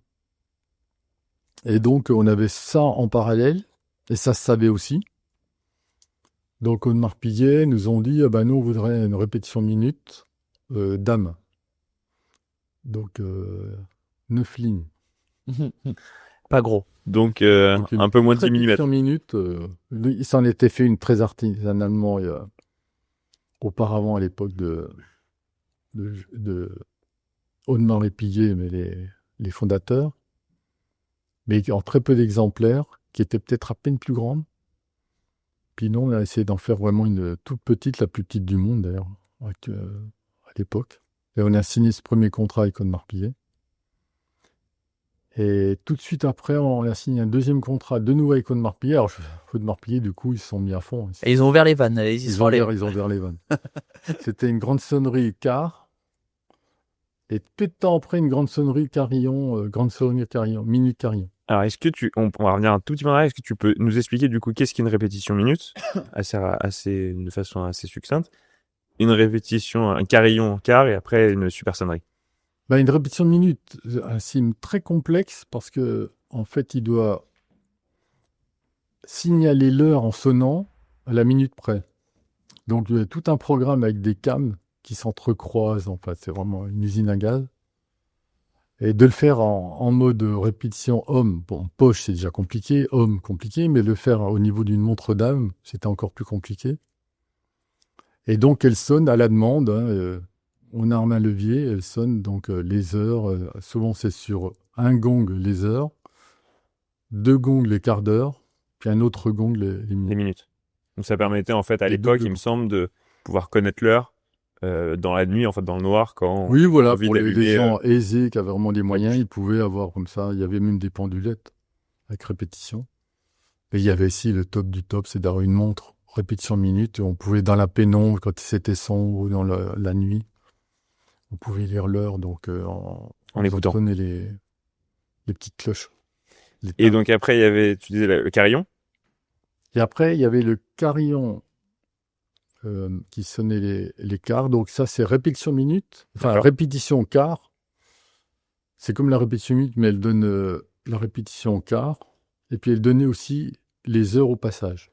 D'accord. Donc, c'est qu'à chaque fois qu'en fait, on changeait d'heure, il y avait une sonorité. Elle va sonner, voilà. comme un peu les carillons dans un village. Une vieille horloge chez soi. Exactement. Alors, il y a petite sonnerie, il y avait la grande sonnerie qui sonnait aussi les quarts d'heure. Petite sonnerie, elle ne sonne que les heures, pardon. Et puis après, la grande sonnerie répétition minute, qui donc sonne à la demande, comme la répétition minute, les heures, les quarts et les minutes, mais au passage, elle va sonner les heures et les quarts. Ah oui, donc en fait, on rajoute l'écart par rapport au carillon. Voilà. Donc, donc en fait, ça fait du bruit tout le temps, quoi. Ça sonne tout le temps. Voilà. Et le carillon, lui, c'est parce qu'il y a 3 timbres. Ok. Voilà. C'est ding, ding, ding, ding, Il y a une tonalité Non, en il y a plus. une vraie Il y a une tonalité. tonalité, il y a 3 marteaux. Et ça, il y a un vrai travail en plus là-dessus sur la tonalité, parce que du coup, c'est des notes que tu décides sur une pièce qui Ah oui, il y a tout un savoir-faire. minuscule. Le time, c'est pas évident du tout. Donc C'est impressionnant. Faire toute une recherche et tout, là, une façon de faire le plot de timbre. Et Audemars Piguet, d'ailleurs, donc grâce entre autres à Renaud et Papy, est très réputé sur ses super sonneries d'avoir un timbre très très très fort en fait. Oui, après ils ont développé, à l'époque d'ailleurs, c'était via Renaud et Papy APRP que ça s'est fait. Donc Audemars Piguet, Renaud Papy. Voilà, dans le On va y arriver. secteur Audemars Piguet Renaud Papy, et ils ont développé avec le PFL donc, et le chef de chez Renaud Papy, le chef du développement. Ils ont développé cette montre super sonore qui vraiment sonne très très loin, qui est vraiment fabuleux, hein, qu'on entend très très loin, qui est magnifique. Donc assez tôt en fait, Audemars Piguet, avant que ça vienne donc à PRP, est devenu vraiment un gros client en fait de Renaud et Papy et a commencé à commander. Donc la première chose c'était la répétition minute dame qui faisait 9 lignes, donc moins de 20 mm, ou 8 lignes. Et après, il y a eu donc d'autres commandes. Il y a eu une commande donc ce que tu disais, du carillon, du répétition quart, etc. Donc en fait, Audemars Piguet a tout de suite beaucoup investi commandé beaucoup de choses de chez Renaud. C'est devenu en peu de temps gros client. Le premier client. Gros client. Passé tous les autres. Et à ce moment-là, IVC est resté. Il y a eu aussi un calendrier spécial avec un affichage spécial. Et puis il nous a tout de suite amené sur Langueux. On a travaillé pour Langueux, mais c'était quand même sous l'égide d'IVC, comme je disais tout à l'heure. Je crois qu'on était même payé par IVC pour travailler sur Langueux au départ. Ok. Et donc, puis un peu plus tard, on a eu aussi Franck Muller, les débuts, les marges de Franck Muller. Et puis on a eu Isnarna aussi. On avait pas mal de marques comme ça. Ok. Donc vous êtes comme on disait tout à l'heure, donc vous êtes à ce moment-là le premier motoriste de la vallée et aussi de l'industrie. Et quand on dit motoriste, pour un peu expliquer à tout le monde, c'est avoir la capacité de produire un volume industriel des mouvements à grosses complications. On est raccord avec ça, parce qu'en fait les marques savaient le faire, mais à des tout petits volumes. Et vous avez réussi à industrialiser ce savoir-faire. Voilà, on était pionniers. Alors bien sûr que les marques se sont jetées aussi à leur tour donc elles ont tout investi ici après sur des machines verticalisées, etc. Mais on avait un peu d'avance. Puis je pense qu'avec Duo, on avait aussi des idées un peu novatrices dans la façon de faire les fonctions, pour que ça fonctionne. C'était pas évident aussi même en interne pour une grosse boîte, il fallait aussi trouver les gens capables d'avoir les idées de faire fonctionner. Donc le temps qu'ils trouvent, nous on avait un peu d'avance sur les autres, et puis c'est pour ça qu'on a eu ce succès, parce que j'expliquais qu'on était peut-être encore 10 dans la société, et moi, simple horloger, hein, comme je disais, un horloger de base. À un moment, le téléphone sonnait tout le temps, c'était incroyable, et puis j'avais 25 millions de francs de commandes. Donc pour nous, c'était considérable, quoi. Vraiment, je signais à tour de bras des contrats. C'était victime de le votre poignet de succès. main là, ça signait les contrats et ça y allait. Et puis à chaque fois, c'était 30% la commande. Alors vous voyez, sur 25 millions. Ça fait des petites sommes. Il y avait un peu de réseau. Et puis là, il fallait. Alors bien sûr, quand on passe des commandes, il faut T'es livré? Il faut livrer et il faut surtout mettre en production. Donc c'était acheter des machines, embaucher du monde. C'était incroyable qu'on embauchait. Mais... Donc vous avez embauché des horlogers. Très grosse croissance en fait. Une croissance de folie. On a pris des nouveaux locaux modernes au Locle. Vous avez embauché quelques noms. À 500 000, électrorosion à 300 000, la couche pilote de contrôle tridimensionnel. Au début, on était même parti sur des VAX. Bon, c'était des ordinateurs qui nous coûtaient trop cher. Après, on est redescendu sur des PC, parce que les PC ont fait tellement de progrès. Mais c'était incroyable, quoi. Puis d'embaucher comme ça, tout. Chez Renaud et Papy, il y a quelques noms qui sont passés au fur et à mesure que tu as recruté de nouveaux horlogers. Est-ce que tu peux nous en partager quelques-uns? Ben, il y en a un qui est assez important, qui est arrivé assez rapidement chez nous, qui nous a rejoint assez rapidement, c'est Robert Grebel. Petit nom, encore une fois. Voilà, Robert Grebel, il travaillait chez IVC et c'était notre interlocuteur chez IVC. Et donc, comme il parlait allemand et français, il avait été choisi, en plus très doué. Au niveau technique, il s'intéressait beaucoup à tout ce qui était technique. Et donc, on a eu ce bel échange avec Robert Grebel. On est devenus copains, d'ailleurs, parce qu'on se voyait régulièrement, presque tous les mois à Chafouz, chez IVC.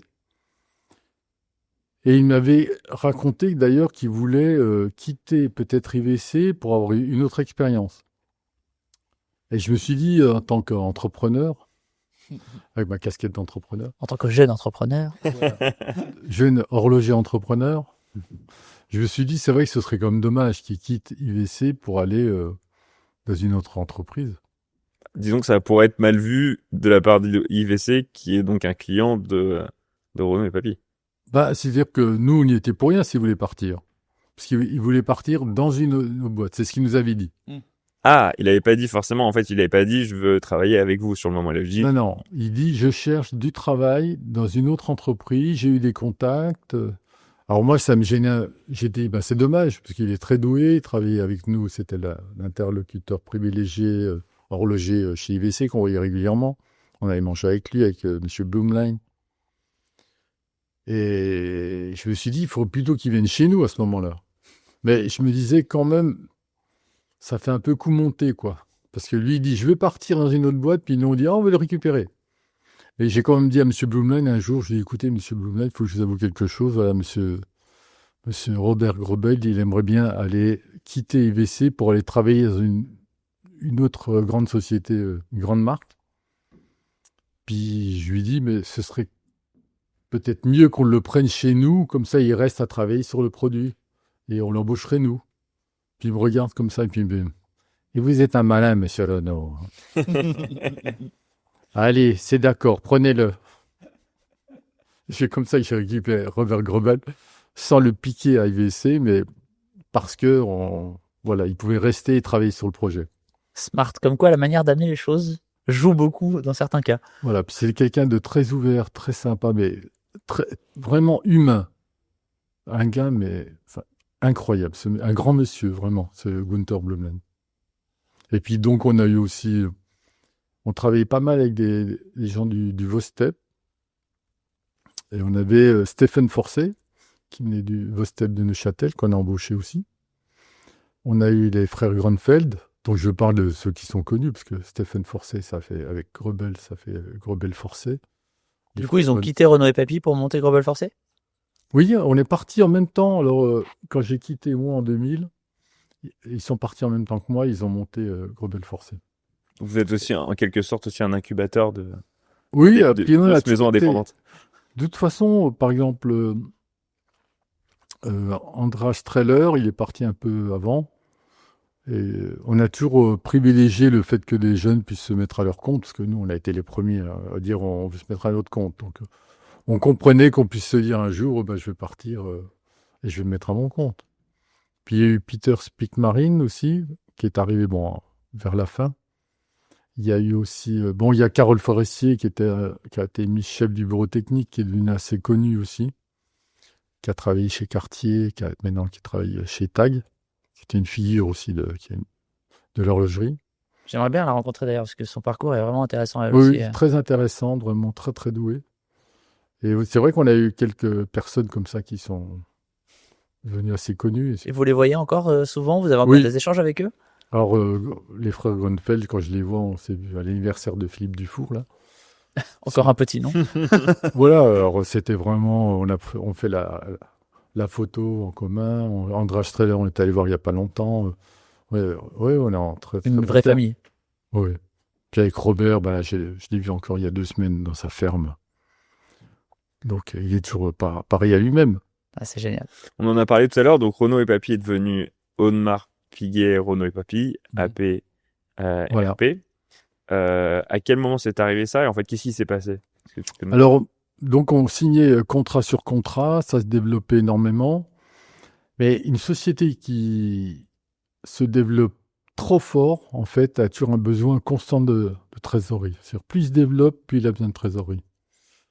Donc, je me rendais bien compte que même si tout semblait bien, je me rappelle même que Giulio m'avait dit, mais bon, tout va bien. Et puis moi, je sentais que, d'après les chiffres, les demandes, embaucher du personnel, les machines, les leasings, après avoir fait quelques calculs, même je ne suis pas un financier, mais on parle aussi avec la fiduciaire.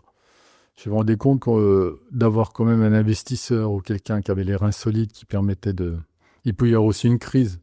Il y a souvent des crises dans l'horlogerie où ça va bien, puis après, ça va un peu moins bien. Donc, j'avais dit à Giulio, ce serait peut-être bien d'avoir un partenaire. Et j'ai donc décidé de contacter Audemars Piguet.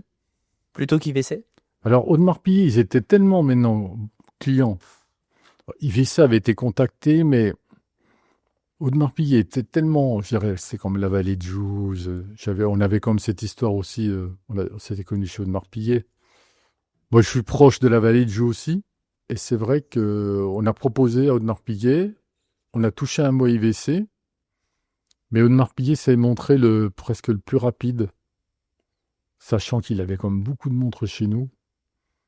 Et je crois qu'ils avaient envie aussi que ce soit un peu chez eux, parce que faire tout comme c'était Audemars Piguet, quand même, c'est vraiment le niveau que tout soit fait comme ça en externe. À un moment, ils avaient envie d'être un peu chez eux. Et donc, ils ont été d'accord de rentrer en matière. Ça, vous l'avez senti dans les années 90, ce mouvement de ces grandes maisons qui ont voulu internaliser la production des mouvements pour dire que c'est vraiment des productions maison qui viennent de chez eux, fait entièrement par eux et pas par d'autres petites mains à côté ou des ateliers. C'est vrai que c'était des choses qui étaient totalement normales avant, mais aujourd'hui, c'est vrai que les maisons te vendent énormément leur savoir-faire en disant c'est nous qui avons fait, c'est nous qui avons tout fait. Oui. Alors, ça dépend des chefs d'entreprise. Il y en a des gens où il faut être secret, il faut rien dire, on est dans l'ombre et tout.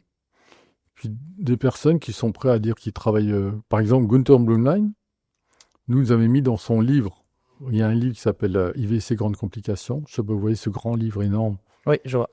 Et ben dedans, il nous a fait 4-5 pages complètes avec gros plans de Renaud et Papy C'est beau. pour dire que donc il était vraiment dans le partage. Alors qu'il y a des gens, on signe un contrat, on n'a pas le droit de dire qu'on travaille pour eux. C'est interdit, Je pense on peut pas qu'aujourd'hui dire c'est ce plus qu'on compliqué de faire ça. Aujourd'hui, on est plus parce que tout se sait en fin de compte aujourd'hui. Oui. Donc je pense qu'aujourd'hui les marques elles prennent plus trop le risque de faire ça et elles privilégient la transparence. Oui, mais il y a quand même des et en choses un plus, peu surtout, discrètes c'est- des fois. Toujours évidemment, mais en tout cas ils privilégient la transparence et surtout ils n'hésitent pas à marketer le Oui. fait que justement parce qu'en fait ça peut faire du contenu marketing en fait. Tout ça. Oui, alors après, il peut officiellement dire qu'il travaille avec un jeune horloger, comme ça se fait. Bon, avec, dernièrement, il y a quoi, Louis Vuitton qui travaille avec... La Rivière. Voutilainen, là, ils ont oui, fait. avec Ouais. Voutilainen, avec Xapec qui a travaillé aussi avec je crois que c'est LVMH aussi. Donc, c'est vrai que ça se fait beaucoup aussi de mettre un jeune horloger avec, un jeune ou un moins jeune, mais un grand nom d'horloger indépendant qui se mélange avec un grand nom de grande marque horlogère, ça se fait. En fait, finalement, je trouve que ça se rapproche un peu. La manière dont vous le racontez là, je trouve que ça se rapproche vachement de la mode, de la fashion et de la Fashion Week, de mettre des grands noms de designers à la tête de grandes marques, tu vois, comme LVMH. Ouais, c'est ça, exactement. Oui. C'est vrai qu'en fait, au final, ça se rapproche de ça de plus en plus. C'est assez marrant. D'ailleurs, on avait un projet, nous, avec Grobel Forcet, que c'était la Time In Foundation, qui avait fait Naissance d'une montre, avec Philippe Dufour et Grobel Forcet. C'était prévu de faire quelque chose avec Grebel Forcé demi-chrono.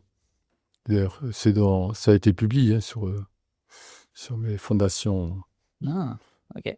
Intéressant. Ouais. Et du coup, alors le rachat se passe, ça se fait assez rapidement, vous me disiez.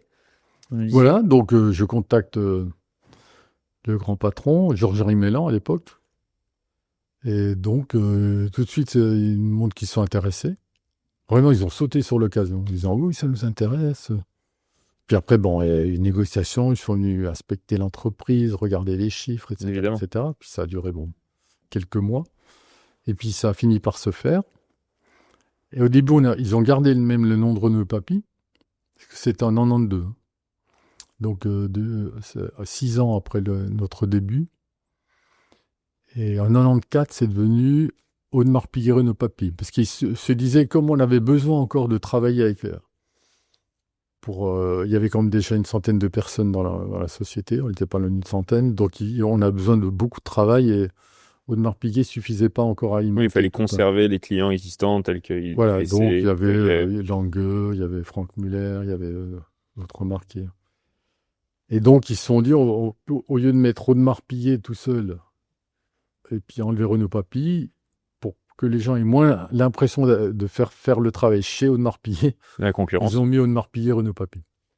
Et nous, avec Julio, j'avoue qu'on était quand même assez fiers, parce que on avait C'est le nom. petit horloger à l'établi chez Audemars Piguet, et on se retrouvait cette fois en lettres capitales. Ça devait faire quelque chose, non? Audemars Piguet, Renaud et Papy. C'est une belle histoire. Vous avez dû bien le fêter.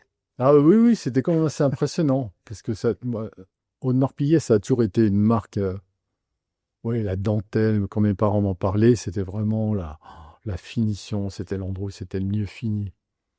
Une marque qui a aujourd'hui 150 ans d'ailleurs. C'est voilà. fait là. Et c'était vraiment un modèle, quoi. Puis d'avoir comme ça le nom de Giulio Papy demi-chrono lié à cette manufacture extraordinaire, quoi. C'était très fort, j'avoue. On était fiers, quoi. Ouais, vous pouvez l'être. Vous parliez de potentielle petite crise horlogère. Je crois qu'il y a eu une petite crise, un petit redout sur l'horlogerie au moment où vous avez été racheté d'ailleurs. Alors quand on a vendu, c'est vrai que presque 2-3 mois après, d'un seul coup, un petit coup d'arrêt. Un petit coup d'arrêt.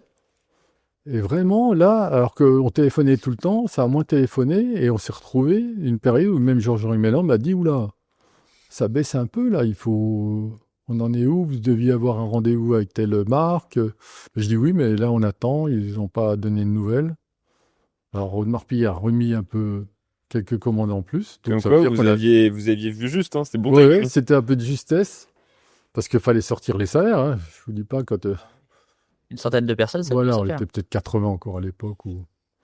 Mais il fallait sortir les salaires en fin de mois, c'était pas évident. Donc, on peut dire qu'on avait bien fait de s'associer avec Audemars Piguet. Surtout qu'ils avaient pu remettre aussi, on avait augmenté le capital, on a pu...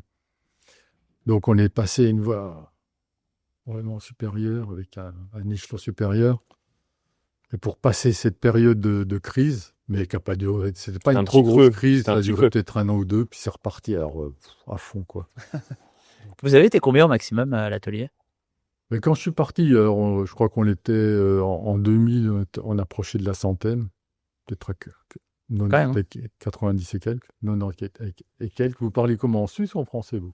On comprend les deux, nous, ça va. On mettra les sous-titres pour ceux qui ne sont pas bilingues. Moi, c'est pareil, je suis bilingue. Et donc, il y a eu, il me semble, il y a eu aussi Richard Mille. Il y a eu une histoire avec Renaud Papy et Richard Mille dans les années. Richard Mille, c'est après 2000, c'est après mon départ. Mm-hmm. J'avoue que franchement, Richard Mille, j'aurais aimé, parce que si je suis parti, c'est aussi parce que j'avais des idées un petit peu qui cassaient les codes. J'avais envie de mettre. Je sais qu'avec Audemars Piguet, on faisait des choses extraordinaires. Mais on était plus sur de la tradition, refaire des choses, même s'il y avait des fois des petites choses un petit peu intéressantes. Moi, j'avais envie de casser les codes, de faire des montres un peu à ma façon, quoi. Donc, c'était aussi un peu une des raisons de mon départ, c'est peut-être de me lancer un jour, faire ma marque. Ouais. Et donc, j'ai appris, une fois que je suis parti, Giulio, avec qui je gardais un contact régulier, on passait même les vacances ensemble et tout. il m'avait dit qu'il y avait un jeune entrepreneur qui avait décidé de travailler avec eux et qu'il avait des idées très novatrices. Et donc, Julio a réalisé des choses incroyables avec Richard Mille et l'équipe de Renaud Papy, parce que l'entreprise s'appelait quand même toujours Audemars Piguet Renaud Papy, donc il y avait toujours mon nom. Donc, forcément, c'est aussi l'équipe qui avait été mise en place à l'époque, qui a travaillé pour Richard Mille, mais moi, j'étais plus là. Et c'est vrai que je regrettais de ne pas être là, parce que je pense que les complications m'auraient plu aussi. J'aurais adoré travailler avec Julio sur ces complications pour Richard Mille, qui cassait les codes, quoi, avec ce style un peu voiture, course, circuit. Extrême. J'avoue que j'adorais, quoi. Il est pas trop tard. Il est pas trop C'est tard. vrai que c'est pas trop tard. Hein. Je peux lancer un appel. Richard, si vous regardez ce Richard. podcast, il y a un appel de la part de Dominique Renaud pour faire un mouvement avec vous. Voilà. Voilà. Et donc, non, mais Giulio est un sacré inventeur. On pourrait imaginer, je suis l'inventeur et que lui, non, c'est un inventeur incroyable. D'ailleurs, il a réalisé le fameux quantième très plat, là, très simple à monter. D'Audemars Piguet, le RD2. Et voilà. C'était le quantième perpétuel le plus fin au monde. Bon, il a travaillé énormément sur une montre qui, pour moi, est fantastique. C'est la fameuse universelle qui a gagné l'Aiguille d'Or. La Code 1159. Voilà. La montre la plus Code compliquée de bracelet de Et donc, Chopin. lui aussi, Julio Papy c'est lui qui était à la tête donc, de toute l'équipe qui a réalisé cette montre, qui a amené beaucoup d'idées sur ce projet. Et j'avais la chance d'être en plus membre du jury cette année-là au Grand Prix de l'horlogerie. Et c'est vrai que comme cette montre me plaisait beaucoup, bah, j'ai aussi beaucoup défendu. Et j'étais heureux qu'elle soit élue comme aiguille d'or. C'était vraiment bien mérité, quoi. Ouais, ils font des choses super au Piguet. Et puis, encore cette année, Il renouait avec ses complications, parce qu'il y a eu beaucoup de Royal Oak, c'était beaucoup Royal Oak, offshore, etc. Et là, il renouait avec la base d'Audemars Piguet, c'est les complications. Audemars Piguet, il faisait ses pièces extraordinaires. Puis c'est universel, c'est vrai c'est fabuleux, quoi. Vous l'aimez la 1159? Oui. Ouais. Alors moi, justement, comme j'aime casser les codes en général, je trouvais qu'elle elle apportait quelque chose. Comme la Royal Oak a cassé les codes à l'époque, hein, parce que Oui. quand c'est sorti, je me rappelle, j'étais pas encore chez Audemars Piguet, mais je me rappelle que les gens jasaient, mais quoi, cette montre de sport, c'est honteux dans une marque pareille. Puis au fond, c'est ce qui a peut-être même fait en sorte que Audemars Piguet soit au niveau où ils sont maintenant. Hein. bien sûr. C'est ça La qui est Code cool. 41. On s'en rend pas compte nous, de ça, mais c'est vrai que c'est Ah bah non. ça. Mais dans les années 70, personne n'aimait la Royal Oak. Ils n'arrivaient pas à la vendre. Ah ben, il y en avait quand même qui l'aimaient. Parce qu'ils Oui. Mais Et il a fallu le temps que c'était très les filles... décrié. Parce que des fois, il faut passer un certain temps. Vous êtes choqués des fois au début, puis c'est quand une nouvelle voiture sort. Hein. C'est souvent comme ça. Vous voyez la nouvelle voiture, vous dites, j'adorais l'autre, quoi, mais celle-là... Puis après, 2 ans passent, puis vous voyez l'ancienne, puis vous dites, mais c'est vrai qu'elle est vraiment vieillotte, l'ancienne. Et pourtant, je l'adorais. Ce sera peut-être comme ça avec la Cubitus, qui sait. Ouais, écoute, on le Voilà. le souhaite. Mais bien sûr. Mais oui, la Code 1159, effectivement, a eu une entrée un peu difficile sur le marché, on peut le dire. Exactement. Mais il me semble que après ils l'ont amené d'une façon assez intéressante. Ils l'ont amené assez simple, en 3 aiguilles, ensuite chrono. Et en fait, ils ont fait une montée un peu en compétences, entre autres grâce aussi à Audemars Piguet, Renaud et Papy sur le développement des complications. Quand ils ont commencé à faire venir des complications, dont des tourbillons squelettes magnifiques, ou après effectivement l'universel qui est vraiment le graal de la complication chez Audemars Piguet, et donc sur une base de code 1159. Et là, aujourd'hui, on voit de plus en plus de personnes, effectivement, qui apprécient cette nouvelle ligne. Et c'est intéressant, dont la Star Wheel aussi. C'est vraiment... C'est quoi vos montres préférées? réalisation. D'ailleurs, c'est marrant qu'on pose cette question. On aime bien la poser à nos invités. Si vous devez choisir 3 montres, ce serait quoi aujourd'hui? C'est dur comme question, je sais. Hein. J'ai pas eu le temps de réfléchir. Hein. Bon, j'aime les très compliqués. J'aime aussi. Hein, j'avoue que une universelle, j'ai pas des goûts de. J'aime. Bon, la Vacheron, par exemple. Voilà. Cette montre grande complication, ils ont fait une grosse. Là, c'est plus vraiment une montre. Une poche. C'est même pas une montre de poche. C'est un sac à main. Voilà, mais c'est un peu comme Là, c'est plus pour mettre sur un bureau. Compliqué de Patek Philippe, quoi. C'était vraiment des grosses pièces. Mais j'avoue que c'est fabuleux, quoi. La Vacheron est magnifique aussi, comme la Patek Philippe. Là, j'avoue, j'ai toujours été estomaqué par toutes ces milliers de complications. Et surtout vous savez ce qui se passe derrière. Bah oui, Mais ça, j'avoue, Bon, si je devais vraiment choisir, moi, je prends carrément, vous savez, moi, je prends la Leroy 01. Vous la connaissez, l'ultra compliquée Leroy? Non, je vois pas la question. non, moi non plus. Ah bah, Le roi? Bah, ça a été la première ultra compliquée. C'est aussi comme un sac à main, hein. D'accord. Elle est exposée au musée de Besançon. Ok. C'est vraiment à voir, hein. Si on en a parlé, je vois. Là, ça, on va la mettre on va la mettre en photo dans En le image, tout ton de suite. image. D'ailleurs, il y a eu un peu la bagarre entre Patek Et le roi. et la Leroy. Enfin, le roi était déjà mort, hein, mais en fait, pour dire quelle était la plus compliquée, mais je crois qu'il y avait plus de complications chez la Leroy, mais il y avait des choses qui n'étaient pas horlogères. Il y avait un thermomètre, ça comptait pas. Oui. Puis pour finir, ils ont dit que c'était quand même la Patek Philippe qui prenait le dessus. Il y avait aussi la Breguet aussi qui avait. Oui, de la Marie-Antoinette, mais elle était Exactement. quand même moins compliquée. Ok. C'était plus une montre. Mais c'est vrai que ces deux pièces sont extraordinaires. La Vacheron, puis dans les montres dames, donc universelle. Donc bon, si je peux choisir ça, je prendrais ça parce que forcément. Bon, et en Mais montre si je poignée devais alors. sur une montre Et sinon, portable. montre poignée. Alors les montres au poignet, j'avoue que j'aime les montres un peu contemporaines. Ok. Et c'est vrai que, vous voyez, par exemple, à l'époque, quand je suis parti, Audemars Piguet m'a dit de choisir une montre. Bon, c'était pas choisir une immense complication qui était très chère, mais j'avais choisi la Royal Oak, mais j'avais pas pris la Royal Oak 5, j'avais pris la Offshore. Parce que, et pourtant, la Offshore, même maintenant, c'est la Royal Oak 5 qui est plus à la mode. Mais à l'époque, cette Offshore, c'est extravagante, incroyable, et je l'adorais, vous voyez. Et j'avais une Offshore, donc, métal, acier en métal, tout métal, magnifique. Donc ça faisait partie des montres que j'adorais à l'époque, quoi, la Offshore. Sinon, j'aimais bien aussi l'IVC, j'aimais bien la ligne Porsche Design, parce qu'à l'époque, c'était Porsche Design qui travaillait avec IVC. Et il y avait la fameuse qui était en titane, tout intégré Avec le bracelet intégré. avec le bracelet qui était aussi à l'époque, ça avait marqué le. Il faut encore des montres Porsche Design. Hein. Tout à fait. Oui. Alors c'était Porsche Design, mais IVC Porsche Design. Ok. Et sinon, dans des montres plus récentes, moi j'aime bien la DR01. Ah voilà. J'ai le droit de la choisir celle-là. Ah ouais, Bien sûr. vous pouvez, bien sûr, bien évidemment. Ou alors celle-là, elle casse tous les codes parce que bon, forcément. C'est même pas une montre portable, c'est un manifeste, quoi. C'est quelque chose que je voulais m'exprimer à travers quelque chose qui a fait beaucoup parler, beaucoup. D'ailleurs, Léo, le directeur du marketing, me disait qu'il avait été traumatisé À ce point-là. par la DR01. Traumatisé.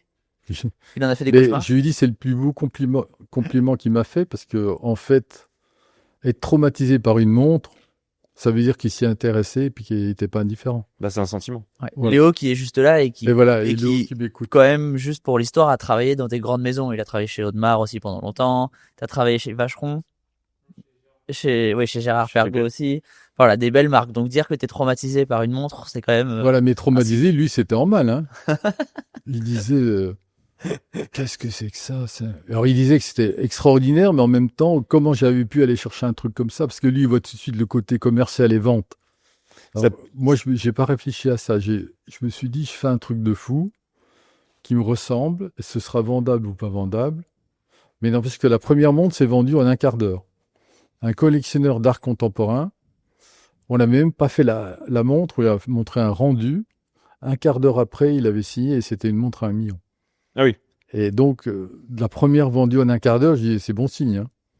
Mais beau. l'art contemporain, les collectionneurs, ils sont habitués à des choses un peu farfelues. Comme. Et de ça a été fait justement après ce que tu disais, donc t'es parti de chez. Voilà, donc j'ai fait, Renaud et Papy. j'ai fait ce break dans le sud de la France où j'ai continué à travailler en partie pour Audemars Piguet, Renaud Papy, mais d'une manière vraiment sous-traitante. Je faisais des pièces, même pour Langueux, des cages tourbillons. J'ai travaillé quand même pendant 5-6 ans. J'ai aussi travaillé pour quelques marques en apportant des croquis, des idées, des choses comme ça pour quelques marques. Et toujours en travaillant sur mon retour, avec cette idée de faire cette montre un peu folle, puis de m'exprimer, puis essayer vraiment ouvrir des nouvelles voies, des nouvelles pistes, parce que cette montre se manifeste, elle est là pour crier et hurler en disant non, on n'a pas tout fait, parce qu'on a tendance à dire qu'on a tout fait dans l'horlogerie, puis qu'on refait que juste des petites babioles. Ben là, je voulais démontrer qu'on pouvait tout changer. La forme, la taille, déjà l'ancier. Donc, qu'on pouvait tout changer. Et donc, c'est pour ça que j'ai eu cette idée de m'exprimer au travers de cette montre, mais sans trop réfléchir. On avait une idée peut-être plus commerciale dans un deuxième temps, avec un produit qui serait plus plat, en gardant le même procédé avec les couteaux, et le grand réserve de marche, parce que c'était un peu l'avantage de ne pas prendre d'énergie. Mais malheureusement, ça, comme on dit, on peut avoir des échecs. Alors, je dirais que c'est pas vraiment un échec, parce que j'ai réussi à faire cette montre, à en vendre une. Mais il y a un problème relationnel un petit peu entre mon associé de l'époque et l'investisseur. D'ailleurs, on va en profiter pour vous mettre en image une photo, donc cette fameuse DR01. Et n'hésitez pas en commentaire à nous dire si vous aussi vous avez été traumatisé comme Léo et par ce design, disons un peu extrême. Donc du coup, Dominique, vous nous disiez que vous vendez cette montre en 15 minutes, à peu près. 1 million d'euros en 15 minutes. Oui, on est pas mal. Donc vraiment bravo à mon associé, parce qu'à l'époque... Sauf qu'après, ça se passe pas très bien. Après, il y a eu des soucis. Alors, je veux pas remis le couteau dans la plaie, puis revenir sur le passé, parce que le passé, c'est le passé. Mais enfin, ça se passait pas très bien entre l'associé, l'investisseur. L'investisseur qui était en fait le premier qui a acheté la montre en un quart d'heure, qui, quelques mois plus tard, après discussion, a accepté d'investir dans l'entreprise. Et donc, il y a eu, voilà, au niveau relationnel, ça se passait bien. Moi, j'ai gardé un bon contact avec cet investisseur. Il m'a dit, on n'a rien contre toi, mais ça va pas avec la personne en question, là, qui était mon associé. Et puis ça c'est fini. Donc, comme on le sait, c'est-à-dire, malgré qu'il y ait une deuxième montre, quand on avait été à Singapour, aidé par Robert Grebel, d'ailleurs, l'équipe de Grebel Forcé, qui nous avait présenté aussi donc leur agent là-bas, qui s'appelait Jacqueline. On avait quelqu'un qui était très intéressé, mais qui voulait un peu négocier. Mais bon, une fois de plus, ça s'est mal passé parce que l'associé voulait vendre le prix prévu et pas, etc., etc. Bon, des petits détails qui sont pas intéressants. Donc, de fil en aiguille, c'est passé que ça s'arrête. Et j'ai même laissé partir l'entreprise et elle a été en dépôt de bilan. Parce que l'associé a repris ses billes. Donc, c'est un échec, mais en même temps, ça a été quand même une réussite parce que j'ai pu faire cette montre. Qui a été vendue d'ailleurs. Qui a été vendue, qui a fait le buzz, on en a parlé et j'ai pu aller au bout de mon idée avec un jeune designer qui s'appelait Andrea Furlan, parce que Andrea Furlan, qui a fait la Furlan-Marie, la marque Furlan-Marie, était un jeune designer qui sortait de l'école de Lausanne. Et il était stagiaire, il a fait 4 ans, il a travaillé 4 ans avec moi sur le design de la DR01. Donc une belle équipe avec un ingénieur, Frédéric Magnard, qui est aussi un super ingénieur. Et vraiment, on s'est fait plaisir avec un beau projet. Et puis on a fait, je dirais, un dépôt de bilan où il n'y a pas eu trop de... Voilà, on a payé tout ce qu'il fallait. Il y a eu trop de casse. Voilà, il n'y a pas eu trop de casse. En fin de compte, vous avez travaillé à une belle équipe pendant 4 années pour Exactement. une montre qui devait être produite en combien d'exemplaires C'était une douzaine. Et en final, vous en avez fait qu'une. On en a fait, 2. Et la deuxième était en fait sous forme... Il y en a même 3 en tout. Elles étaient sous forme de pièces détachées. Et j'ai eu la chance de pouvoir, à la vente aux enchères, récupérer les fournitures. Donc vous pourrez Donc j'en ai remonté une. Et j'ai de quoi en faire aussi un kit sur une troisième. Et j'ai remonté l'autre que je porte régulièrement. Donc si vous êtes intéressé, ceux qui nous écoutent pour en avoir une, peut-être qu'il y en aura une autre de disponible. Ou pas. Voilà, bah oui, pourquoi pas. Si vous avez 1 million d'euros à dépenser, n'hésitez pas. Voilà. Mais sauf que j'ai perdu les droits. Bah oui, forcément. Ah bah oui. C'est-à-dire que c'est l'investisseur qui a récupéré. Moi, j'ai récupéré la fourniture, mais lui, il a récupéré les droits marque. sur le couteau. Pas sur la D'accord. marque. Ah, mais sur le. La marque, j'ai récupéré, heureusement. Parce que Moi, il y a une question que je me Donc, pose, c'est c'est toujours un peu compliqué, mais les échecs, ça fait grandir. Exactement. ouais, c'est important, hein, il en faut. De toute manière, c'est pas la première fois qu'on entend parler d'échecs ici Ouais. dans le podcast. Exactement. Guillaume Lédé nous en a beaucoup parlé dernièrement et autres, donc forcément. Et pourtant, à chaque fois, enfin, on a la chance d'avoir des invités qui ont réussi, donc comme quoi. Exactement. Moi, il y a une question que je me pose, c'est comment on vend une montre à 1 million d'euros? Enfin, comment ça se passe une vente à 1 million d'euros? Parce que on sort vraiment du cadre de l'achat de montres standards ou même de montres de haute horlogerie qui vont dans les 30, 40, 50 000 euros, qui sont déjà des montres très chères. Mais là, 1 million, c'est un niveau qui est immense. Ah ben c'est énorme. Mais si on achète, il y a le livre sur les montres les plus chères du monde, de Gabriel Adam. Eh ben, c'est vrai qu'il y en a un paquet de montres à plus d'1 million. Hein. Des Richard Mille, des Grebel Forcé, qui dépassent même le 1,5 million avec des grandes sonneries, des complications. Bon, la fameuse Audemars Piguet, la Universelle, tout ça, c'est des montres qui dépassent allègrement le million. Eh ben, je pense que c'est comme ces personnes qui achètent des tableaux de maître à plusieurs millions. Je crois que sur des montres qui valent leur prix, parce qu'il y a eu beaucoup de recherches, beaucoup de développement, c'est des pièces à série ultra limitée. Il y a toujours des gens qui ont moyen d'acheter une belle voiture à 1 million, comme une belle montre. Et je pense que ça se passe de la même façon qu'on vend une montre chez certaines personnes. Et bravo s'ils ont réussi. Hein. C'est grâce à eux qu'on peut vendre des montres chères et faire fonctionner et faire travailler l'industrie et des jeunes horlogers. Ben, ils ont les moyens d'acheter une montre à 1 million, comme nous on achète une montre à 10 000 euros. À 10 000 euros. Et puis voilà, c'est comme ça. Et ça fait travailler du monde, et puis tant mieux, quoi. C'est ce qui est fou, ce qu'il faut se rendre compte, c'est que ce qu'on racontait, c'est que là, c'est plusieurs années de développement pour une montre à 1 million d'euros. Donc, on se parle de centaines de milliers d'euros investis pour développer une seule montre. Et donc, en fait, au final, oui, on peut gagner beaucoup d'argent grâce à une montre, mais si tu fais un ratio avec le temps passé dessus et autres, finalement, c'est assez logique par rapport au temps de fabrication d'une montre aussi plus classique. Oui, il ne faut pas penser que cette montre que vous avez vendue 1 million d'euros vous a coûté 1 000 euros à faire, en fin de compte. Ah oui, non, c'était 4 personnes à temps complet pendant 4 ans, avec des prototypes, des tests, des essais, des contrôles de marque. Ça vous a donc c'est un boulot de fou. Coûté plus de 500 000 euros pour la fabrique. Et puis à chaque fois, comme c'est des séries ultra limitées, ça coûte très cher, les pièces sont très chères. Non, je pense que puis il faut se dire une chose, c'est que quand on vend une montre à 1 million, à part cette première qui a été en client direct, mais en général, c'est plutôt des montres qu'on vend à travers des détaillants ou un agent, et puis que sur 1 million, il reste peut-être 500 000. Il y a des pourcentages qui partent. Voilà, et la moitié qui revient à l'entreprise. Donc. Et puis j'imagine que le client va aussi essayer d'avoir une réduction aussi sur le prix. Oui, il y a très souvent, il y a une négociation qui se fait sur des montres très chères aussi. Bon, et après donc cet échec, vous n'avez pas abandonné, vous êtes quand même reparti sur une nouvelle marque. Voilà. Après cet échec, comme je dis, qui était en même temps dont j'étais fier parce que j'avais été jusqu'au bout, parce que si j'avais pas pu la réaliser là où donc après cette aventure, je dirais, même si c'est un échec au niveau commercial, parce que financier en tout cas. Mais une semaine après, en fait, bon déjà cette sensation d'être libéré, parce que vous savez que c'est pas évident non plus un dépôt de bilan, faut aller. Faut pouvoir tourner la page. Voilà. Puis il y a tout un tas de choses à faire avec les tribunaux. Enfin, c'est pas si évident. Donc je pouvais tourner la page et démarrer sur autre chose.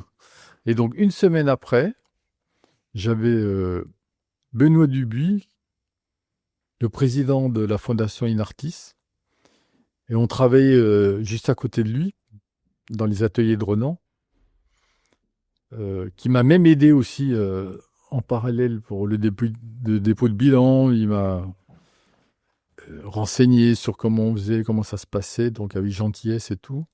Une semaine après, il me donnait du travail, et il avait un rêve de faire une montre, en fait, par rapport à sa spécialité, qui est la science, parce que c'est le président de l'Académie des sciences techniques en Suisse, donc c'est vraiment une personne était même à l'époque directeur général du campus bibliothèque à Genève, qui est un truc énorme. C'est l'ancienne usine à Lingui, donc c'est tout vitré, magnifique, rendu. Enfin, c'est magnifique avec 2000 employés, des centaines de start-up. Donc c'était le patron de ça. Et il avait envie son rêve, c'était de faire une montre qui permette, avec un compte à rebours qui donne l'espérance de vie. Et lui, en tant que scientifique, ils ont même des moyens maintenant, en analysant le sang, le génome humain, enfin avec les algorithmes, de pouvoir voir ce qu'il y a dans le sang et les risques infectieux, de maladies, qui permettent de donner une espérance de vie propre à chacun et qui était quand même assez précise. Bien sûr, ça ne tient pas compte des accidents, mais qui vous donne quand même une idée d'espérance au lieu d'avoir une espérance de vie à 80 ans, comme c'est à peu près On peut avoir une à 60, mais peut-être une à 90, à 90. Et donc, lui, il voulait faire une montre avec un compte à rebours pour que les gens, quand c'est le compte à rebours dans la main, s'il ne leur reste pas beaucoup, bon, ceux qui ont du temps, ils peuvent peut-être prendre le temps, mais ceux qui n'ont pas beaucoup, de faire ce qu'il y avait à faire le plus urgent. S'ils sont dans une boîte puis qu'ils s'ennuient un petit peu, de tout laisser tomber, puis de faire... d'avoir... conscience que la vie passe, que le temps il passe et qu'il ne faut pas perdre notre temps, parce qu'on n'a qu'une vie. Le temps est compté. Le temps est compté. C'est marrant de le prendre comme un compte à rebours et pas comme un indicateur du temps qui passe. J'aime bien le contre-pied. Oui, parce que le compte à rebours, il y a une fin. Et puis, il faut faire des choses, voilà. Et donc, ça m'a tout de suite séduit, parce que, bien sûr. Et il m'a lancé tout de suite, tac, même salarié, il m'a pris comme salarié. Voilà. Et puis, j'ai dû travailler sur une maquette, comme je travaille pas sur ordinateur. J'ai découpé à la main des pièces sur du plexiglas, alors là, au Bockfil, c'était pas avec la laser. Puis, j'ai imaginé tout le système, mais lié, en fait, le compte à rebours était lié à un calendrier, comme on en parlait tout à l'heure. Séculaire. Calendrier perpétuel séculaire. De manière à ce que le compte à rebours, on puisse pas tricher. C'est-à-dire qu'il y a les dates, il y a les années, il y a les siècles, il y a tout. Il y avait un calendrier sur 10 000 ans, donc on pouvait transmettre même sa montre sur 10 000 ans. Et Belle donc, usine à gaz, donc. Voilà, puis ce mélange perpétuel, séculaire, avec la durée de vie, avec un petit message à la fin qui apparaît pour laisser peut-être la personne qui reprend et qui remet le compte à rebours à zéro, parce que vous pouvez remettre le compte à rebours au fur et à mesure des vies, en fait. Il pouvait changer la plaquette à chaque fois et puis relaisser un message à ceux qui héritaient de la montre. J'ai trouvé que c'était magnifique. Même si ça fait un peu morbide au début, on dit mon Dieu, on va savoir quand on va mourir. Et je suis parti là-dessus à fond, quoi. Une semaine après, j'étais sur un projet magnifique. D'ailleurs, c'était le début du Covid. Je travaillais dans l'atelier qui était en bas du siège de Alors, c'était pas... Là, j'étais dans où il y a les locaux, les bureaux, qui sont donc à Renan, mais pas dans les ateliers de Renan, un autre secteur. Et j'étais là en bas, j'avais récupéré aussi des machines, des choses, j'avais mes affaires personnelles que j'avais pu récupérer, parce que j'avais beaucoup d'affaires personnelles dans l'établi. Et j'ai pu travailler comme ça pendant une année. Et en parallèle, c'est là que j'ai rencontré Julien Tixier. J'avais rencontré Julien Tixier auparavant, qui était venu s'intéresser à la ADERS de Rouen. Mais c'est là que j'ai vraiment pu faire quelque chose avec lui. Et on a démarré sur ce projet avec lui. Et une fois que j'ai réalisé le système, je suis allé lui montrer. Et je lui ai demandé de faire le proto. Et en accord avec Monsieur Dubuis, donc il a été le responsable de réaliser le prototype de la Tempus Fugit. Vraiment un travail incroyable. Puis Julien a réalisé vraiment des choses. Tout est fait donc dans son atelier à la main, taillé, les rouages, tout, la platine, tout a été fait par lui. Moi, j'ai fait quelques petites bricoles, les axes, un peu de la mise au point. J'ai fait surtout l'invention, donc la maquette complète. Mais lui, il a fait produire 95% de toute la réalisation de la pièce. Même la boîte. Il a pu réaliser la boîte en titane. Et c'était une pièce unique, magnifique, quoi. Beau projet. Ouais, un beau projet qui m'a fait du bien en sortant de... Ça a duré presque 2 ans, quoi. Et du coup, la Monday arrive après ça. Il y a encore une montre. Alors, il y a la Monday qui arrive plus Pour tard. Furlan-Marie, donc Andrea Furlan s'est mis à son compte. Alors, ça fait partie aussi des gens que j'ai connus qui ont réussi. Alors, lui, sur les chapeaux de roue, il lance une première montre quartz, méca quartz. Donc, c'est un affichage un peu mécanique, mais c'est un quartz. Et là, il fait un tabac sur Internet. Il pense à en vendre quelques centaines, il en vend des milliers. Enfin, incroyable, une réussite fantastique. Là, pour ceux qui connaissent pas Furlan-Marie, je me permets juste, on est sur une marque, sur une maison horlogère qui est dans des prix qui est déjà beaucoup plus abordables. Oui, C'est un peu alors des comparable prix. à du Baltic, c'est comparable, c'est vraiment une tranche entre 800 et 1500 euros. Exactement. Et il fait un tabac parce qu'il a ce design justement qui se rapproche de montres un peu traditionnelles, style un peu Patek, Un peu épuré. des années 50 et tout. Mais il touche les gens, il fait mettre quelques petites notes un peu à lui. Vraiment, il fait un beau produit abordable et il en vend des quantités incroyables.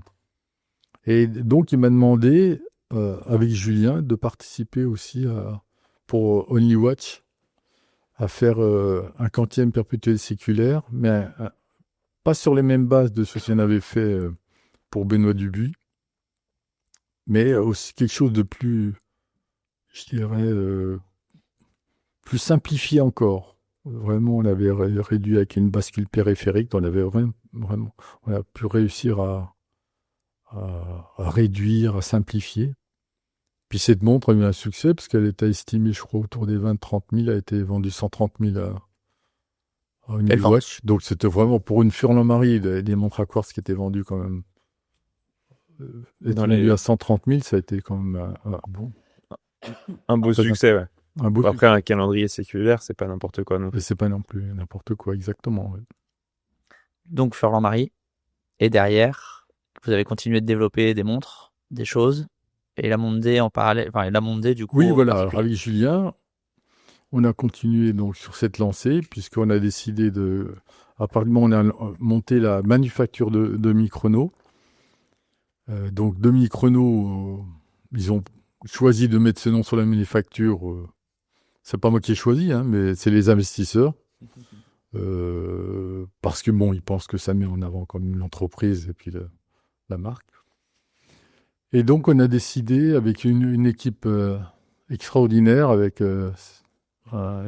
Jean-Luc Errand, qui est le président de l'entreprise et qui est un homme d'affaires vraiment incroyable, qui touche à tout, qui est polytechnicien donc de l'École Polytechnique de Paris, énarque, et puis qui a travaillé avec les ministres dans les télécoms, Dassault Aviation, qui est sur le pas de tir de la fusée avec Thomas Pesquet, qui équipe Thomas Pesquet dans son équipement. Petit parcours lui aussi donc. Voilà. On est vraiment que sur des gens avec des tout petits parcours aujourd'hui, hein, trois fois rien. Voilà, qui travaille au Japon, qui a des entreprises au Japon, qui donne des cours sur l'intelligence artificielle en japonais, dans les grosses... J'adore. Donc c'est incroyable, quoi. Puis j'ai cette chance de tomber sur ce monsieur lors de, je dirais, j'avais été consultant pour travailler sur une entreprise que lui voulait racheter avec d'autres partenaires. Et c'est comme ça que je l'ai rencontré, puis que comme ça s'est pas passé comme prévu avec l'entreprise, vu que le courant est bien passé avec lui, il m'a dit bah, tiens, pourquoi pas faire une autre marque avec toi. Et puis on a parlé de demi-chrono. Je lui ai même parlé de demi-chrono. Je lui ai dit mais tu sais, demi-chrono c'est connu, on pourrait peut-être faire quelque chose. Bon, je suis quand même un entrepreneur, donc je ne voulais pas laisser passer ma chance. Donc je lui en ai parlé, il m'a dit pourquoi pas, c'est intéressant. Et puis on est parti sur cette fameuse manufacture de demi-chrono. Et donc Renault Tixier, avec cette première montre Renault Tixier, quoi. Bon, juste pour réexpliquer aussi, on parlait de la Monday, donc qui est le premier, et la Monday, donc qui est le premier modèle que vous avez sorti donc avec Renault Tixier. Et en fait, pourquoi Monday? Parce qu'il me semble que vous avez prévu faire une collection de 7 montres, et donc un modèle par jour de semaine. Donc, Voilà. donc là, vous allez lancer le premier modèle qui est donc lundi, Monday. Et donc après, vous avez prévu d'en sortir Il y aurait 6 autres. 6 autres, exactement. Donc, Elles sortent quand? alors, il y aura quand même pas mal d'espace, surtout qu'on a en parallèle aussi, si vous voulez, la marque Dominique Renault reste quand même le moteur de toute l'entreprise. Donc Renault Tissier, c'est une entité, mais il y a d'autres choses qui vont sortir en parallèle, mais que je peux pas annoncer pour l'instant. Sinon, je me ferai disputer. Parlez haut. Parce que Il vient de bondir de derrière une étagère là. voilà, j'ai déjà Il est un sorti gardien bientôt. qui est censé me surveiller. Mais on aura l'occasion, j'espère, de pouvoir, en tout Mais cas, nous, en un beau reparler. projet, ensemble. voilà, c'est vraiment quelque chose d'intéressant aussi qui casse un peu les codes. Donc On a hâte de aujourd'hui, vous êtes consultant pour plein de marques. Vous travaillez sur Renault Tixier, vous travaillez Ouais. sur Dominique Renault. Vous aidez l'école, le NSCI ici avec des projets que vous aimeriez mettre en place de manière plus régulière Mhm. pour développer l'horlogerie et le savoir-faire horloger en France. Voilà. Ce qui fait quand même pas mal de choses. Je crois que j'ai bon. Il en reste ou pas? Et vous construisez des maisons de temps en temps. Vous construisez des maisons Oui, tout seul? voilà, dans Dans le le sud, sud. j'ai construit quelques maisons. Montpellier. Parce que je suis aussi un bricoleur. J'aime bien mettre les mains dans la chaux. J'ai oublié des choses ou pas? Non, là, Non, c'est bon. vous avez fait le tour. On est pas mal, hein. Ouais, Ça fait quelques cordes à son arc, comme on dit. voilà. Puis, Impressionnant. alors, je dirais que oui, il y a aussi la fondation. C'est vrai qu'on Ah. en a parlé. Voilà, Heureusement que Léo est là. il y a Léo qui est là. Oui, on a annoncé donc la fondation de la fondation. Non, c'est vrai qu'on a fait cette fondation qui va justement parler un petit peu je dirais, de ce qui s'est passé, de cette vie que j'ai eue avec ce dont on a parlé maintenant, des archives, des choses, des extraits, des photos, des choses comme ça par rapport à ce que j'ai fait avec Giulio, etc. Mais aussi la formation. On a un projet d'une académie aussi, avec une académie qui pourrait peut-être être justement sur une façon horlogère différente, où on laisse exprimer aussi les gens sur une façon de faire de l'horlogerie différemment, en laissant les cerveaux parler d'eux-mêmes. Pourquoi pas un peu différent? Ben, il y a comme la tradition, il faut toujours être sûr que la tradition doit être expliquée, et peut-être avoir une certaine liberté dans le concept de l'académie. Et puis sinon, il y a aussi travailler avec des écoles, des élèves, faire peut-être des concours, ou laisser d'autres esprits s'exprimer. Trouver les Comme prochains c'est le cas. Google et forcer, Voilà, par exemple.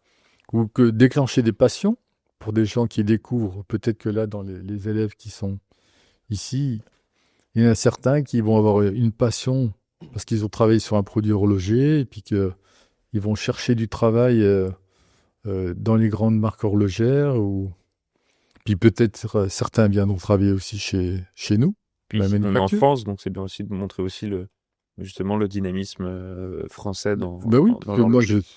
comme je suis moitié-moitié, donc c'est vrai qu'on n'a pas évoqué le sujet, mais de côté de ma maman, c'est vraiment les gens de la vallée de Joux, mais ancré vallée de Joux, hein, parce que moi, je suis mêlant du côté de ma maman, mais c'était mon grand-père, mais maternelle, ma grand-mère était une Aubert de la lignée Lecoultre, de la capitaine. C'est les cousins germains de la ligne des capitaines, donc on fait Gégère Lecoultre. C'était la fabrique Lecoultre. Mon grand-père a fait 60 ans à la fabrique Lecoultre. On le voit souvent sur une carte postale dans tous les livres d'histoire. C'est le grand-père de mon grand-père. Donc c'est vraiment une lignée d'horlogers du côté de ma maman qui ont travaillé sur les oncles, les tantes, il y a les Magna, Régleuse. Enfin bon, c'est vraiment que des horlogers de ce côté-là. Et puis du côté de mon papa, alors lui, il a fait l'école de Cluse. C'est un Français, horloger français qui a fait l'école de Cluse.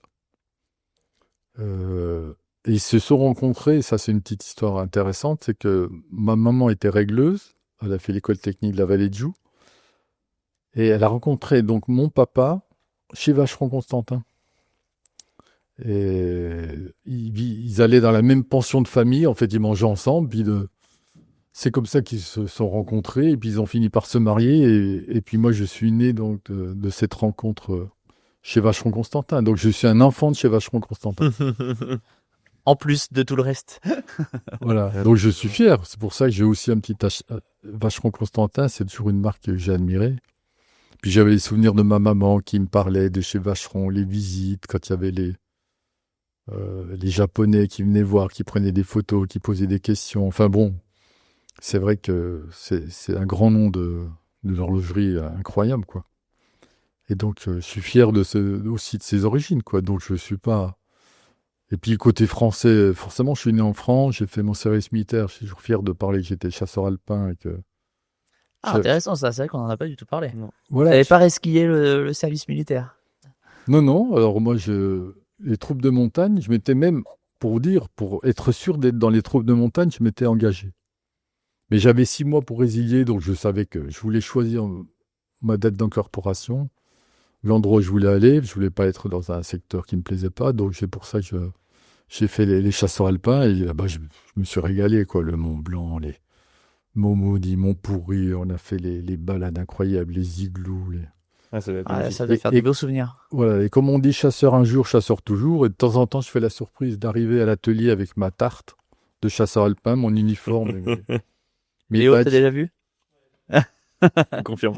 Voilà. Donc c'est vrai que je suis fier, c'est vrai que je me sens, étant né en France, l'armée en France, et j'ai vécu toute mon enfance en France, je me sens. Les Besançon. Donc Les l'école Besançon. Rochard de- D'ailleurs, les premiers articles que j'ai eus sur l'Est républicain, il y avait un article, un horloger bisontin de 20 ans, réussite incroyable, etc.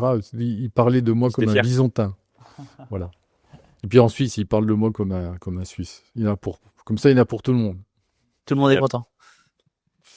Dominique, Voilà. merci beaucoup de nous avoir reçus dans ce podcast. Merci beaucoup d'avoir partagé toute votre histoire qui est intéressante et qui est passionnante surtout. Comment finir cet épisode? Après tout ce qu'on vient de se raconter, c'est un peu difficile. Bah, en fait, moi, en tout cas, à titre personnel, j'ai appris énormément et je suis ravi d'avoir pu te rencontrer.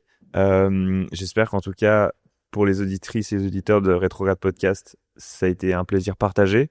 On a vraiment hâte de voir aussi ce qui va aussi sortir prochainement avec Dominique, la manufacture Dominique Renault et pouvoir te suivre dans tes avancées et dans tes projets incroyables, aussi bien passés mais futurs. Eh ben, écoute, ce sera avec plaisir qu'on se retrouve bientôt pour la suite des aventures. Eh ben super, merci Dominique. Eh ben, Plaisir je vous en partagé. prie, un grand plaisir. À plus tard. À très bientôt. Au revoir. Au revoir, Denis.